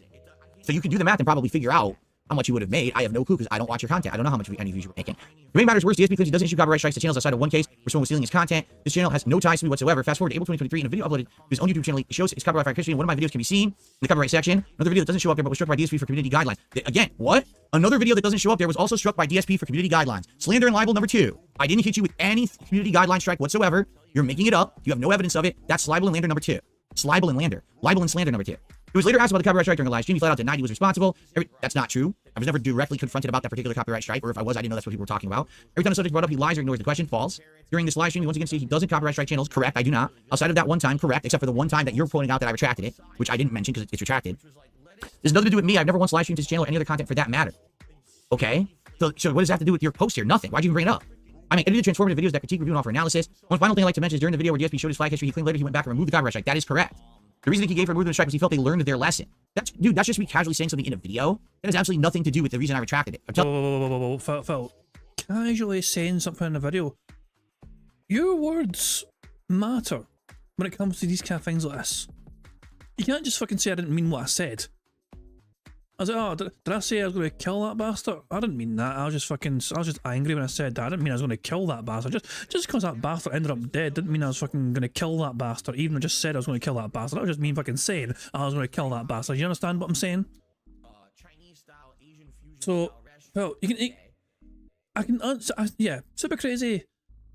As I said, Phil, this is a terrible defense from Phil. The thing is, I think Phil, like, I feel, I said, I don't know much legal, okay? I am very clueless when it comes to things legally. I feel like Super Crazy doesn't really have much of a leg to stand on here for trying to go down this route. Because I feel like YouTube, I mean, what is, because it's a YouTube thing, how, I mean, is there evidence that Phil was the one that got Super Crazy de-partnered. You know, that kind of thing. I don't know. To me, I've not seen much evidence of that. It could be coincidental, because it wasn't just Phil Burnell doing this thing. Superhound was doing a lot of things to a lot of detractors. Aqua Teal got hit, Army got hit. You know, these guys were getting fucking struck down left, right and centre by fucking Superhound, you know, pretending to be fucking Phil Burnell, and a lot of people thought that Phil Burnell was in cahoots with this fucking Superhound individual that was fucking using Phil's fucking name. But I want to see that again from Phil. I want to see him say that one more fucking time. One final thing I'd like to mention is during the video where DSP showed his flag history, he claimed later he went back and removed the copyright strike. That is correct. The reason he gave for removing the strike was he felt they learned their lesson. That's just me casually saying something in a video. That has absolutely nothing to do with the reason I retracted it. I'm telling you right now, the reason I retracted it is because I must have realized, oops, it actually was transformative, and it wasn't good on me to do that. I shouldn't have done that. I thought, if you actually watch the video you just referenced, it said, I thought this was another copy-paste job. Someone had emailed me about it, and I took it down per that information, then realized my mistake, and I retracted it. That's what happened. It said it right there in the video, but you didn't listen. You're turning this into your own thing because you heard me say, I felt they learned their lesson. That was just an off-the-cuff comment that's not a legal statement. You're insane. Well said comment. Fantastic. Burger. That helps with a bingo. It's clear to me how he was satisfied with me being removed from the partner program. I didn't have anything to do with that. Again, that's libel and slander. That's why he decided to remove the strike. Wrong. The problem is the MCA system is not for teaching people lessons. That's correct. It's for legitimate copyright issues. That's correct. I thought I had one. YouTube clearly tells you it's against the law. That's correct. He still went ahead and did it. You're right, and then I retracted it when I knew that it was wrong. So I knew I made an error, and I corrected my error. So you broke YouTube's terms of service, but because you're under it, you think it's okay. You still broke the terms of service of YouTube, which is what Super Crazy is going to try and basically have forced upon you for doing that. Like, it's your responsibility, Phil, to make sure you're claiming videos in a proper manner. The fact you never even fucking verified it is fucking ridiculously irresponsible of you to even admit. Someone told me, so I just randomly did it without even checking. It's not a great fucking defense, Phil. Back up every claim with video evidence. Wrong. You can't back up any of the claims that you have made about me bullying claim, about getting removed from the partner program. You have no evidence whatsoever. That's libel and slander every time that you said it. And now this is just an outright lie. I've listened to him blatantly lie about what he did for well over a year now. August 24th was the final straw. It's time to stop talking, and it's time to start learning my lesson. It actually is time to start learning your lesson. Because here's the lesson to be had. If you take this to court, number one, public opinion will be on my side because you have no case, and we just reviewed it fully here on the Level 1 podcast. He's actually raised $2,000 so far. I didn't realize it. The goal was $10,000, and he's raised $2,000 so far. That's quite interesting. If it does go to court, it's just one of those things like, what? I don't know. Part of me is super curious to see it go to court. Oh my dog! What's up? I mean, I don't think Phil's going to lose the case or whatever, but part of me is just curious to see how far it can fucking go. Cheers to ES or Super Chat says, I can't unscrew your sister. I know what you mean. You mean hold on a second. Where is it? Where is it? let me find it. Let me find it. Who's it set me again? Oh yeah. I can't like unfuck her sister, you know? There we go. I need to add that to the soundboard. That's fine. Random, yeah. That's Jesus, man. That was an off the cuff comment. Oh, bloody hell. But yeah, it's one of those things. I'm very curious to see what would happen if it does escalate to go into a court. Although, bear in mind, obviously, before it even gets to a fucking court case, don't they fucking have to like review the case in general, and the judge would have to like fucking even decide whether it's something that's worth going to a trial, whatever. It's something as well where if Phil thinks it's just too much fucking effort and bother, and it doesn't get that far, they could go to arbitration instead in some capacity just to fucking come to some sort of fucking agreement. You know, who fucking knows? Because Phil might just fucking say, well, I don't want to fucking go through this, I can't be fucked with this, how can we fucking just get this out of the way and fucking dealt with? And Super Crazy might just say, well, we'll fucking settle behind the scenes or whatever, and you can just fucking get on with doing whatever you fucking do, Phil. It could be that kind of situation, who fucking knows? Okay? People will fund my defense. I will not have to lift a finger. People will come out and fund my entire legal defense against you. But you fucking made $5,000 in 23 streams. You don't need people, you can fund your own defense. Okay? In its entirety. I will go back after you for libel and slander because you are slandering me right now. Defamation, slander, libel, whatever it is legally. You said it in a video, that's spoken word. You typed it on your Give, Send, Go post. That's written. So I've got you on 2 counts. No evidence of anything, and I've got you on 2 fucking counts. So, if you think this is a good idea, if you are that super crazy, I can't stop you, but I will just say this. A lot of my detractors out there have never actually experienced real life. They haven't touched grass. Phil, you want to talk. The fucking hermit is fucking talking about real life. Nah, let's fucking go down fucking Phil's real fucking life, shall we, for a fucking second? This valedictorian, who was so much of a fucking deadhead in school, people fucking made fun of him for his oddly shaped fucking head. He went to a fucking high school that was fucking, you know, pretty much well known for his fucking athletic prowess rather than his fucking intellectual prowess. Phil was the one smart kid in a fucking athletic dominated school. Okay? He fucking leaves fucking school, he goes to the fucking mall to get a job tossing salad. It's one of his best jobs he's ever fucking had because the old guy trained him tossing salad, was super impressed with Phil's salad tossing skills. You know, then what does Phil fucking do? He fucking works for things like Best Buy, fucking has some legal complaints with Best Buy. He tries to use his staff discount to fucking get consoles on a cheap for Best Buy to operate a Street Fighter tournament or whatever it fucking was. And he got sued by Best Buy for using his staff discount to try and make money outside of his job. By fucking organising a tournament and charging for it. They took him to fucking court for it. Which Phil won, but Phil won that court case with Best Buy, but then it just fucking got down anyway. They kind of just, you know, got him to fucking go away afterwards anyway. Then what happened with Phil's fucking precious little fucking life, you know what I mean? He worked for a fucking, who's he called? Wells Fargo. He worked for Wells Fargo, didn't he? Yeah, chasing up like fucking loans or whatever, you know, chasing money from people or some pish whatever, or working for Wells Fargo, calling people all fucking day. He bought the original home in Connecticut. He was living with his parents all that fucking time, right? And then the story goes, okay, this story has never been properly, fully corroborated, I think, but I think there's elements of truth to it. I might be wrong here. Phil bought that one little, a small little Connecticut snort fort, little, you know, his little place, you know, the fucking, where he used to live, you know, where DSP Gaming was born, you know, essentially, that little fucking statue fucking ridden, you know, place of his that was too small for him and Leanne to live together in. He bought that off a co-worker, hoping that he would impress her by buying the place from her. But that co-worker had a boyfriend, so Phil never had a chance.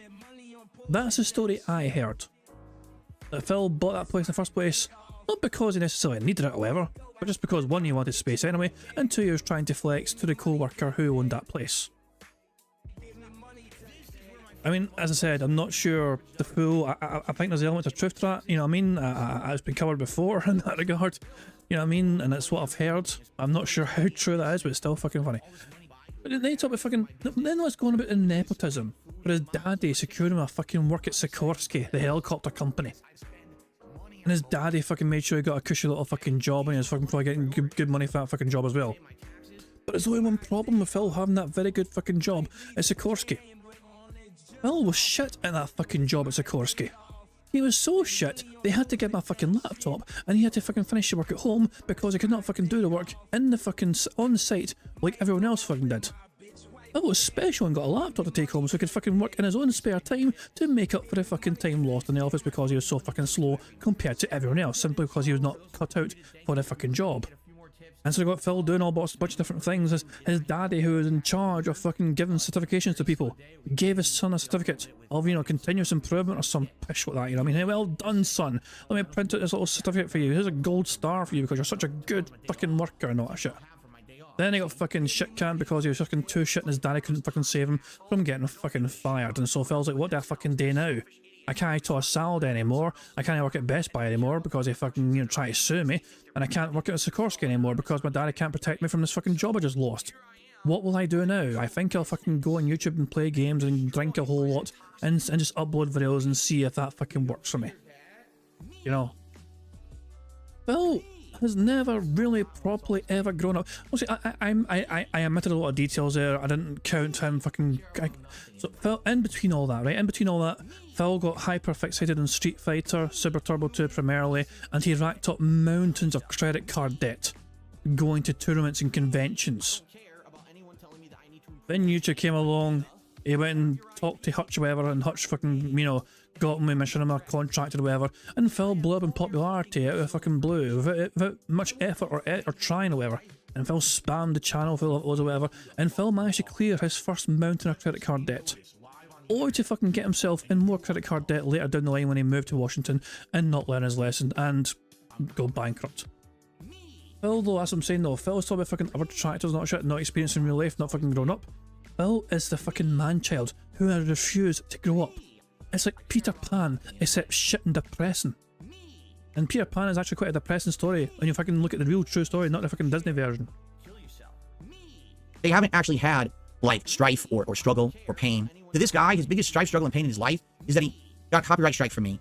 And he thinks that I have a grudge against him. I got him removed from the partner program, which I didn't. This is literally... You have no idea what his fucking life is like. And it's fucking outrageous you to fucking assumeralize.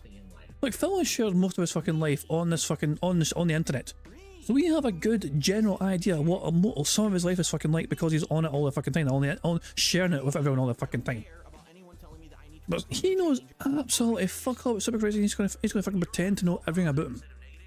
Literally the most struggle he's ever had. So to him, this is some kind of a crazy crusade. All right. Everyone else looking at this from the outside is like, this guy's nuts. He's out of his mind. What does he think he's doing? He actually thinks he's going to try to sue DSP. You can't stop a crazy person from doing something, right? There's like no way to rationalize with them because they don't have rational thought. It's just that he's got an obsession about me, right? So I can't stop him. I really think it's a bad idea. I think he's going to raise a bunch of money that's going to go nowhere. He's going to go to a lawyer. The lawyer's going to charge this guy $5,000 to $10,000 to investigate, to either tell him you have no case or we'll start a case, but he knowingly knows it's not going to go anywhere, but they'll take his money. You know what I'm saying? Like a fool is very quickly removed from his money. And that's, they will see the dollar signs involved in this. You know what I'm saying? And they're just going to go right for it. Sure, I'll take your money. I'll take your case, whatever you say, but understand something. If you go through with this, you are going to fully expose yourself to the legality of me clapping back with claims of defamation, slander, libel, or whatever you want to call it. And the internet will fund that. You understand? You will not be the winner in this situation because you're wrong. I didn't do anything to you besides one claim that was a mistake that I retracted. That's it. And I will publicly apologize that I made that mistake. I absolutely should have vetted the information I was given before I issued the copyright takedown. I was wrong, and then I removed it later because I was wrong. Okay? That's on me. That's not a legal case. You understand? There's no legal case whatsoever for what you're saying. Okay? So people, if you can believe it, $2,000 has been raised already for this. That's money you're never going to see again. This guy could just pocket that money and run if he wants, right? And that's it. I mean, he would disappear from the internet, you know? Or he can actually try to go through with this and nothing will happen. All that will happen is I'll get word, okay, everyone, we got to have a special stream today because guess what? This guy's nuts. The guy with no legal case is trying to sue me. All right. And by the way, because I'm bringing this up on the podcast today, you know that other people who watch my content are going to be clipping this and watching it. They're going to be talking about it on the other shows now. Oh my God! What's up? Thank you very much to Ira for a super chat. It says, many detractors have dealt with death of loved ones. I don't want to hear it from a guy whose father's health was lied about and monetized. It wasn't just his father's health, his parents. He didn't just say his daddy was dying, he said his parents. His parents aren't well, his parents are getting old. He used the apparent ill health of his parents as a means to fucking get pity money from his audience. To fucking let a move across fucking back home.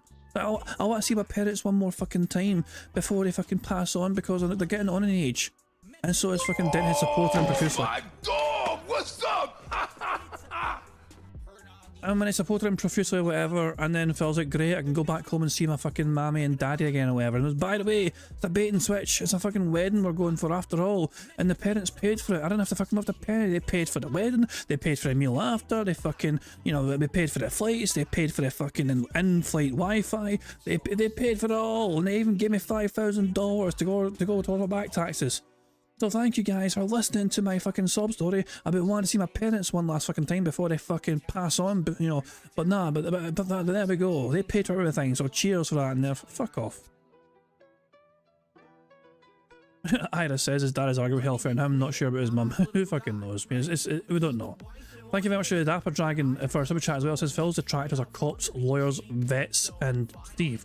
Steve gets his own category. Phil's detractors are cops and lawyers and vets, and then we have Steve. Steve with a look at bottle and the flowing hair. Oh, but Steve was his own category upon himself, you know. You just see all the detractors lined up in their own categories. You know what I mean? Here's the office workers, you know.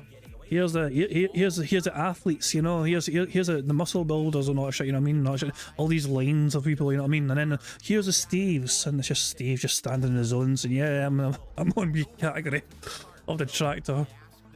But yeah, as I'm saying, no, it boils back into what I'm saying a little bit. How the detractors, how it's never, I don't know why Phil likes to try and promote this hive mind mentality thing that we all fucking do. We are always critical of one another if we ever try and make some outlandish claims. I've been saying non-stop, I don't think this claim here by Super Crazy, I don't see it doing well. I say that not from a legal perspective, because I don't know the fucking law that well, but I just think he hasn't got an argument here to even take this very far. It's something that it's hard to see Phil getting his comeuppance based on the evidence that I've seen Super Crazy provide. It's circumstantial at the very best, you know what I mean? It seems to me anyway. But it's kind of hard to see like where this could go, and it's hard to see how Super Crazy could succeed in this endeavour. But I don't know what the I feel like there could be another motive, if that makes sense. Maybe the motive is it's going to force Phil to actually be proactive and fundraise for his own legal defence, and it might mean that Phil will have to fucking take time away from making content to actually take this shit to like some sort of fucking court in the first place. Who fucking knows? And as he says, it's America, you can sue for anything. That's, yeah, the American dream, you know? You stub your toe, that's a fucking, that's a claim. When there's blame, there's claim. Bloody hell. Let's get on to bingo, but cheers for some chats. This is not just a Phil issue anymore. This is now going to go into the realm of other people talking about it and raising even more awareness of it and more support for it. You have no idea what you're doing. Yeah, Mr. Sane wouldn't a lawsuit risk having a whole bunch of other stuff about him coming in court. By him, who do you mean? Do you mean Super Crazy, or do you mean Phil? Because really, I mean, what more can we learn about Phil other than what we know if it goes to court? I mean, it depends on what evidence would be required to try and prove Super Crazy's claim, but then again, that would require Super Crazy's defense team and his lawyers, whatever, to request and subpoena like transcripts from emails, whatever, and correspondence from YouTube support, whatever. Google even has that stuff archived in some capacity. You know, any correspondence whatsoever Phil has had relating to anything about Super Crazy. But I don't know. It's when it comes to Phil though, I don't know. As I said, I'm no a lawyer. I imagine it's just hard to picture it happening, so it's hard for me to even visualize it and use my imagination to think what could happen. This is definitely a meth bear question. Where's meth bear when you fucking need them? None. You're out of your depth. You're out of your mind. All right? So my advice, which you're not going to listen to, I know, is to just drop it and refund everyone's money and walk away. I have no idea who you are. I don't care who you are. I'm not going to strike your content ever again because it was an error the first time I did it. All right? I didn't ever hit you with a bullying claim. I didn't get you out of the partner program. That was your own doing of the content that you made. When YouTube kicked you out of the partner program, it's because they reviewed your channel and deemed it unfit for ads because of the content you put out. That's not because of me. That's because of you. And you can't live with it. You can't accept it, right? You think, oh, I don't understand. I was accepted into the partner program because no one looked at your content yet. It was automated based on subs, views, and the automated criteria. As soon as they actually looked at your content, they said, this is filth. We don't want this in the partner program, and they kicked you out. I mean, that's not necessarily true, I believe. I mean, well, you have to fucking make sure you fit all the criteria of having the right number of, like, you know, subs, you know, views as well, watch time and all that shit. It doesn't get automatically approved immediately. It will take a couple of days usually for that to actually happen. And in my I feel anyway, that is because it's not an immediate automated thing. That time delay is somebody improving it. Like, why else would it be delayed between you meeting the criteria and actually getting approved? I remember this myself because when my channel, I was pushing to get my channel back in the fucking day, like monetized, like, you know, and myself, so I could be partnered or whatever on YouTube myself, you know. And I remember meeting the criteria, but it wasn't an immediate, instant thing. It was a case of like I had to wait like a day or two for it to be properly confirmed and approved. And I think that is because it is actually looked at by a human. When you do meet your criteria and you fucking approve and go for it and submit it, then it will get looked at manually, and they'll go, okay, this content's all right. That has nothing to do with me. That's your content. That was the problem. So you say, I need to take responsibility. It's time for you to take responsibility. It's you that got yourself kicked out by making that content. It's time to wake up. The madness needs to stop. Duty was the first. Okay? Duty was the first. You're setting yourself up to be the next. And it ain't me doing it, it's you. Notice, I didn't ever say a word about Super Crazy until Super Crazy made this video to threaten me with legal action on the internet. I didn't have to do anything. It's just like that whole karma thing is coming full circle. Is it not? All right, so that's that. We'll see what happens with this. Likely, if anything happens, we won't hear from it for a very long time, because these legal things take a long time to go through. And I'd be fascinated if he does go to a lawyer to hear the conversations he has with the lawyer when he says, well, what's your evidence of half the stuff you're saying? And he shows him this video, the lawyer's gonna be like, what the fuck is this? What? He actually thinks this is evidence, right? Like, holy shit. Who's this idiot who's like spamming my chat with capital letters? Look at this. Wow, some unhinged person who probably is a friend of this guy's like spamming my channel with all capital letters. All right, so that's all I have to say about that. Yeah, this guy is literally trying to raise money to hire an attorney for some. Wait a minute, hold on. Are you gotta be fucking kidding me? I don't expect to raise the full amount, but the goal is to get someone bigger to take notice, like Drama Alert, Some ordinary gamer. Drama alert, you mean Keemstar, who I had on my fucking show yesterday? That's who you want to get this noticed by? Would you like me to send this to him personally? Would you like me to DM this to him today? Is that what you would like so he can talk about it on his Log Call Live podcast? I mean, it seems like that's what you're asking for. You actually put that in the description of the video. Some ordinary gamers. Mudahar, who I just had a very friendly conversation with and we were going to play Chain Together with. What are you talking? This guy literally lives in the realm of delusion. What the fuck is going on? He thinks the people who are friendly with me are going to want to fund his court case against me. Now I feel bad. You want to know why I feel bad? It's like, man. And, oh, by the way, wait a minute. He has a Cash App. Wait, what? He has a Give Send Go. He has a PayPal. He has a Cash App. He has a Bitcoin wallet. He has an Ethereum wallet. What the fuck is going on? He literally thinks a river of money is about to arrive because he made this video. Jesus Christ. I'm going 2 times speed, man. I can't handle this, man. I'm going warp speed here. Well, I do feel bad that I spent time on that. I really do. I should have just ignored it because I feel like that was a complete waste of everyone's time. I didn't realize it was that bad. I apologize to my audience that we wasted time on that shit. That definitely I should have, you know. Anyway, let's continue, shall we? Some shout outs. We do one more story. We went late because we watched that. Let's see here. Andy gifted a membership to Potbusta. Congrats, Potbusta. Thank you, Andy. Andy also did a super chat as Imagine Seeing about a 2021 video. Yeah, I know. Liam said, this super chat says, try talking to Atlas the bookkeeper. He seems like an intelligent detractor. I have no desire to talk to my detractors. Why would I ever want to do that? There's Mental Weeb with $2 super chat. The Wings Redemption. What about building bridges, Phil? Probably 1v1 is what we need. Whatever. And Liam did another super chat. He's bullying you. I've seen him say that you should be beat up. He's insane. Well, I can't confirm or deny that. I haven't seen it. Purple Pickle Yum Yum, $5 super chat. He says, you used to be a beggar who begged for money, but now your detractors. Oh, wait, you used to be a beggar who begged for money. Now your detractors are begging for money for a fake lawsuit. The tables have turned. Again, I don't have to do anything. I didn't do anything. He did it himself. He made that video. I would have never known who that person was unless he made the video. He did this to himself. Changed my screen. Why is this disturbing? Is this disturbing to you? All right. Because I have one more story to talk about. Well, there's just ads on it. There's like nowhere to go. Everywhere I go. Here. Blank tab. Okay. The Furious Acts with the $10 super chat. Super crazy felt it. No, it's like they say. So with Duty, it was flush the duty. It was super crazy. I'm gonna say just get the jacket. You know what I'm saying? We got a jacket, super crazy. Because this guy left unchecked. I don't know. We let these people run around the internet unchecked with the stuff that they do, and it just seems like the nut house has been let out a little early. I think we gotta get the jacket back on this guy. All right. Anyway, I believe there's like, hold on. I don't even know if this is legit. Let me check. Someone tipped me $1. Says they're a detractor turned neutral. And they interviewed me behind the scenes. No. Sorry, I'm a little busy. Okay. Thanks for the $1 though. I received a $5 tip from One Pump Chump. This guy self-declares to be the top detractor. He believes he's running them. Most of them actually can't stand this guy. He's a legit criminal, and he apparently has tried armed robbery of a train.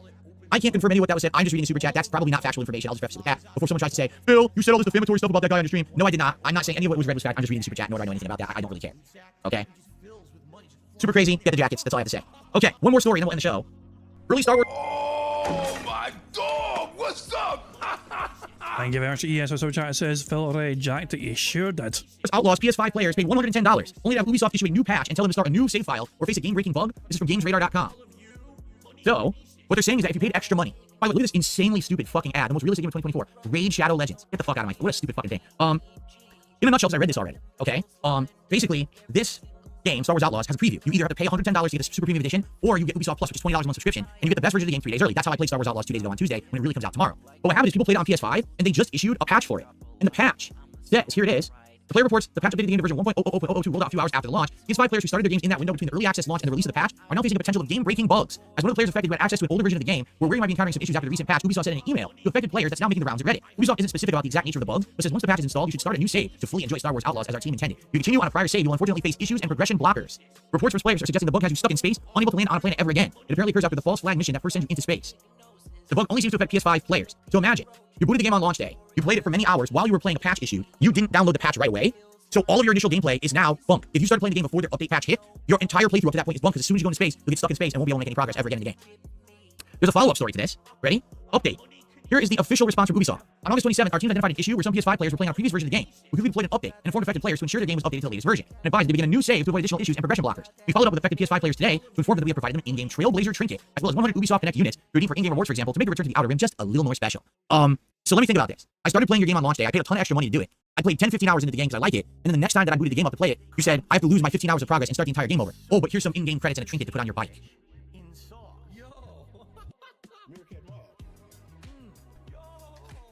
By the way, I feel like Games Radar may have a sponsorship opportunity going on. What do you guys think? You think that maybe, just perhaps, someone paid a lot of money to Games Radar to do a certain thing? I'm trying to, let me see. Let me see if there's anything in common right here. Let me see. Unbelievable. This is supposed to be... legit gaming news right here. Hold on, no. Look at this. Right here, right here, right here. Oh my gosh. So why would you ever want to go to a mainstream website to see a story covered like this?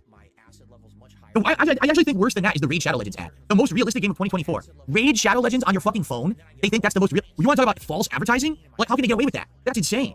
Look, Raid Shadow Legends. This is the most realistic PC game of 2024. What are you talking about? Are you insane? What? I can't do it. I'm gonna go super crazy in a second here. Look at this stupid shit. Are you kidding me? All right, guys. Well, we're gonna wrap it up here. We had so much to talk about. We went late. I received a $25 tip from 2021. My goodness, super crazy videos and claims you share with us. Lose brain cells. How does he come up with this kind of stuff? Because he's super crazy. I mean, it's in his name. Why is Duty acting like he does? Because he's fucking human duty. You know, I mean, it's in his name. He named himself the actual thing that he is. Why is super crazy acting like this? Because he's fucking nuts. Right? It writes itself. I don't have to do anything. It literally writes itself, folks. You know. So anyway, thank you so much. 101. That gets us to $50. We only need, excuse me, 47 more to hit our goal and hit King Street, number 24, which obviously I would like to do by the end of the stream. So please consider tipping today to continue the streak of crushing our goals here on DSP Gaming. All right. Cool. Thank you for 241 likes. Trying to get 250. We have over 700 viewers. Holy crap. Thank you for that. We have $94 super chats. Let's hit 100. Nice even number. We have one member today. One lonely member. Will we get a second member so they're not so lonely? Maybe a few more. Maybe like a little crowd, little party, little member party. That'd be nice. And of course, yes, let's try to hit that tips goal by the end of the stream. All right. That's it. That's all I got today. Hope that you guys enjoyed the show. I'm not here tomorrow. I come back on Saturday, refreshed, playing the Call of Duty Black Ops 6 beta. And Saturday night is open because right now I was going to do Street Fighter, okay? But I realized something. In WWE Champions, the weekend is when the events happen. The big weekend events are the big times when all the best characters are available in the loot, when there's special events going. You knew that, Phil. Don't pretend you never fucking knew that. Oh my god, I realized something. There's big events happening like you fucking didn't know. It would make sense for me to try to play this weekend so we can actually see our very first event and people can really understand why people get hype about the game. So I was thinking we should do that Saturday night. Of course, that now means that we have a delay. I don't even know when we're going to play Street Fighter this week, if we even do. We may have a bye week for Street Fighter 6. I think that's okay. Listen, I like Street Fighter 6, but if we skip it this week coming up, I think it's all right, okay? So, look at this. Red King just gifted 5 memberships to the community. Thank you, Red King. Whoever gets those, congratulations. Now we have a crowd rather than just a single person. Andy did a super chat. Let's get a sub train. Choo-choo. Well, we don't have a sub train here. There's no sub trains on YouTube. The subs are different than what you're thinking about over on okay. But members are greatly appreciated. All right?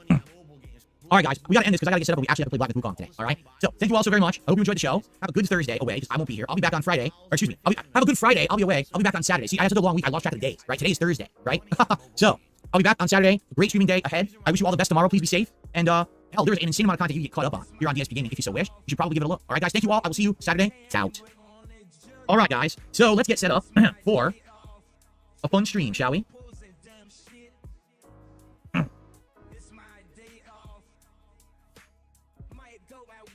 All right, let's look around here. Oh, excuse me. Okay. For those who contributed, thank you. It would be great if we get a few more tips. To make up earlier today, we did not hit the hat goal either. It's been a very slow day. All right, let me get this out of the way. And okay, we're gonna get Black Myth set up here. I'm pretty sure my camera was upper right hand corner for Black Myth Wukong, correct? I'm pretty sure it was. For those who are not interested in Black Myth Wukong, goodbye. I see some people taking off. That's all good. We're gonna play some Black Myth Wukong now for about roughly 2-3 hours and get further in the game. Great game, really great. Looks great on my PC. Great gameplay. It's getting better the further in I get. And I'm very pleased with the game so far, and I'm looking forward to this stream very much. So, okay, let us get set up here. All I'm gonna do is I actually need to, was it top left? Okay, I'm being told my camera was top left for Black Myth Wukong. Thank you. Let me fix that. I do need to pee quickly. I'll play some funny clips for you guys while I pee, and then we're gonna get started. Okay, yeah, let's get some funny clips going. Which is in my bookmark. Here we go. Who fucking scroll down cares? This one. Well, I haven't done yet. 2. Here we go. Okay. I'm going to quickly use the restroom. I'll be right back, enjoy some funny clips, and then we will jump into Black Myth Wukong. I'll see you in just a sec. I'm just gonna fast forward until he fucking returns. When will he fucking return, I wonder? He returns here. Wow, YouTube doesn't even work on desktop, huh? It's just how long was it frozen for? I'm kind of curious. Wow, it's frozen for like a couple of minutes or something. Why did it freeze them? What an asshole! So isn't just an autoplay, just stuck there for a while, and then Phil's like away for a while, and then he's like, it comes back eventually. Wow, flawless, Phil. Play it? What a stupid thing. Here we go. Wow, YouTube doesn't even work on desktop, huh? It just froze. It didn't play it. What a stupid thing. I mean, that's incredibly stupid. Why would it not play that clip? I have it on play all. How many clips did it even play? Like 2? 1? Wow, YouTube is something else. Look, it didn't even load. It totally didn't even load. That's the problem. It had a loading error, and it didn't even load. Can we actually load a different one? I apologize. I don't know what happened. Obviously, it should have worked and it didn't. Okay, let's get Black Myth Wukong booted up and get started, guys. Oh, we have to do a pull for a hat. We're at $100. I totally forgot. Let's do a pull for a hat, everybody. So, which hat is Black Myth Wukong best? Let's see what hats for Black Myth Wukong. The straw hat? Why not? Fucking inflatable the beret we haven't worn in a long time. crown. fucking Red Fedora, which is what I went inflatable yesterday, so I don't fucking like that. We literally just did it. Fucking inflatable fucking crown. Fucking inflatable I keep having brain fucking farts. crown. Fisherman's head. Fucking inflatable fucking crown. There you go, fisherman's head. Excuse me. Time to go to Kick. Why would I go to Kick? I don't have to go to Kick for anything. What are you talking about? I do not have to go to Kick for anything. I enjoy being on YouTube. I've been here a very long time. I plan to be here if I can for a while. We'll see. Okay. All right. Poll's going. So we're gonna start, everybody. Thank you for everyone who's still here. I know about 500 people stuck around. I appreciate that. We're at 266 likes. Thank you for that. $97 super chats. Again, if you hit around 100, that'd be great. 7 members. Thank you for that. But the big thing I'm tracking, obviously, there is the King's Tips. We're at 103. We want to keep that King's Streak going. We're only $37 away. If we hit that, then I really don't have to worry about it or talk about it at all during the stream. So if you could support the stream with that, that would be great. And then we actually could do like a vest as well. And we could do our celebration. Remember, brand new animation for when I hit that. I also got to change my animation here to Black with Wukong because I have an animation for that. It's actually a little better than it's actually a little better than the one that I was previously using. Hold on. I got some better art, I think, for it. Here we go. See if it works. Yep, cool. Got some better pictures for Black with Wukong now than the ones that I used to have, so that should be good. Okay. Jake says, hi, bud. I had so much fun enjoying yesterday. So, yeah, oh, yeah, for tonight for WWE Champions, it should be fun. Tonight we're going to unlock the real parts of the game. Like, last night we were doing intro stuff. Tonight we're going to unlock the real events, and if we do that, we can actually do, like, a poll for the event characters that are better. And this weekend, I think I'm going to do it again Saturday night, and man, that's going to be fun, because that's what all the big events run around the weekends. That's when the best characters are available to win. Oh, excuse me. Okay. Rocklow says, is it true you used to play a character back in the day to make over-sexualized jokes? Well, back then the audience wanted, like, very risque commentary is what got people's attention on YouTube back in the day. The more risque, the better. No exaggeration. You know, oh, if there's a woman in the game, you gotta make a sexual comment about boobs or something. You know what I'm saying? Like, it was just always like that. And over the years, I grew out of that. I don't do anything like that anymore. That's definitely how it used to be, and I definitely cammed that up a lot over the years. Oh, wow. Well, I just received a $50 tip. Thank you so much. Asking you shall see. I started watching the podcast a bit delayed. The dude's super crazy. He's an idiot. He can tell from his voice. I'm assuming he has a dead-end job, and he started making money with his subpar channel. He calls you lazy. Look at this guy.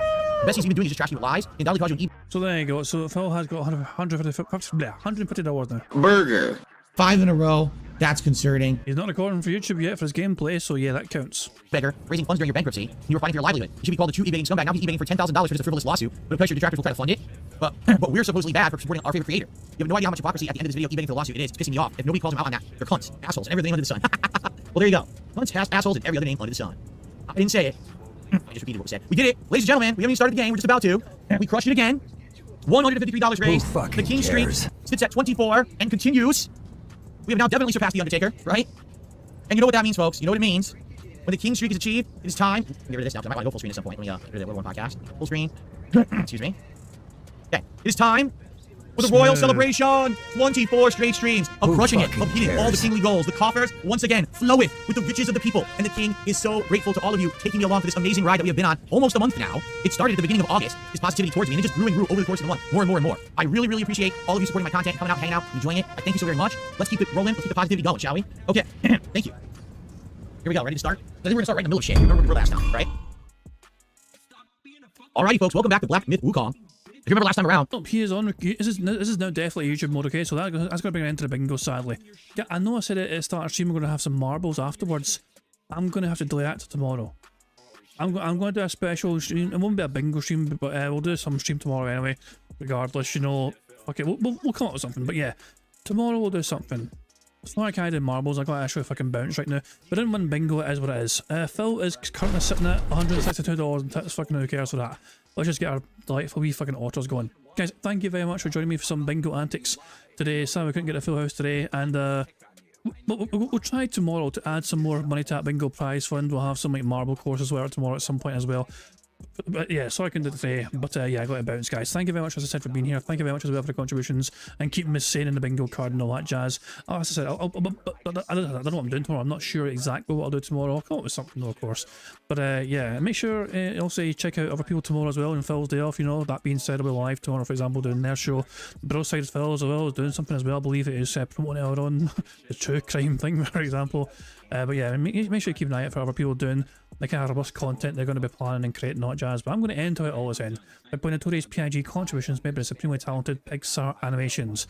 Remember, guys, the community post, which is in the description of his live stream, if you haven't yet left a comment on it, do it tomorrow or today, or do it before I stream tomorrow, before I finish streaming tomorrow, so you got a chance of winning half of that bingo prize fund. Anyway, I'm going to fuck off now, guys. Thank you very much indeed for being here. I hope you all enjoyed, and I'll catch you tomorrow for a very unique stream where we hopefully get to pick a marble winner for that bingo prize. And until then, have a good one, and I'll catch you all later. Goodbye. On September 14th, a pre-authorized payment of $16.51 from PayPal.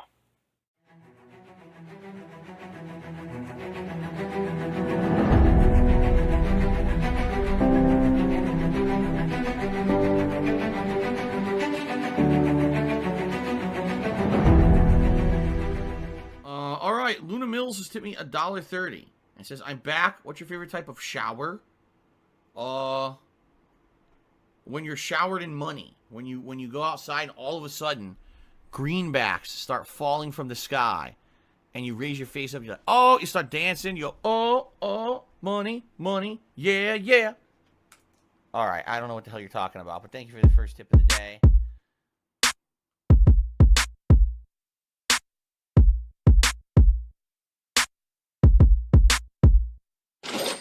Money, money, yeah, yeah. Money, money, oh, money, money, yeah, yeah. Money, money, money, money, yeah, yeah. Money, money, oh, money, money, yeah, yeah. These contributions are mandatory. Money, money, yeah, yeah. Money, money, oh, money, money, yeah, yeah. Money, money, money, money, yeah, yeah. Money, money, oh, money, money, yeah, yeah. These contributions are mandatory.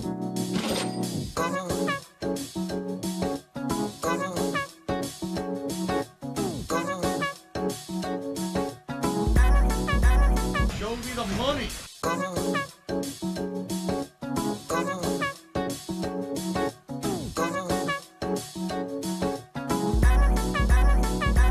Free. Money, money, yeah, yeah. Money, money, oh, money, money, yeah, yeah. Money, money, money, money, yeah, yeah. Money, money, oh, money, money, yeah, yeah. These contributions are mandatory. And it's gone, just gone like that.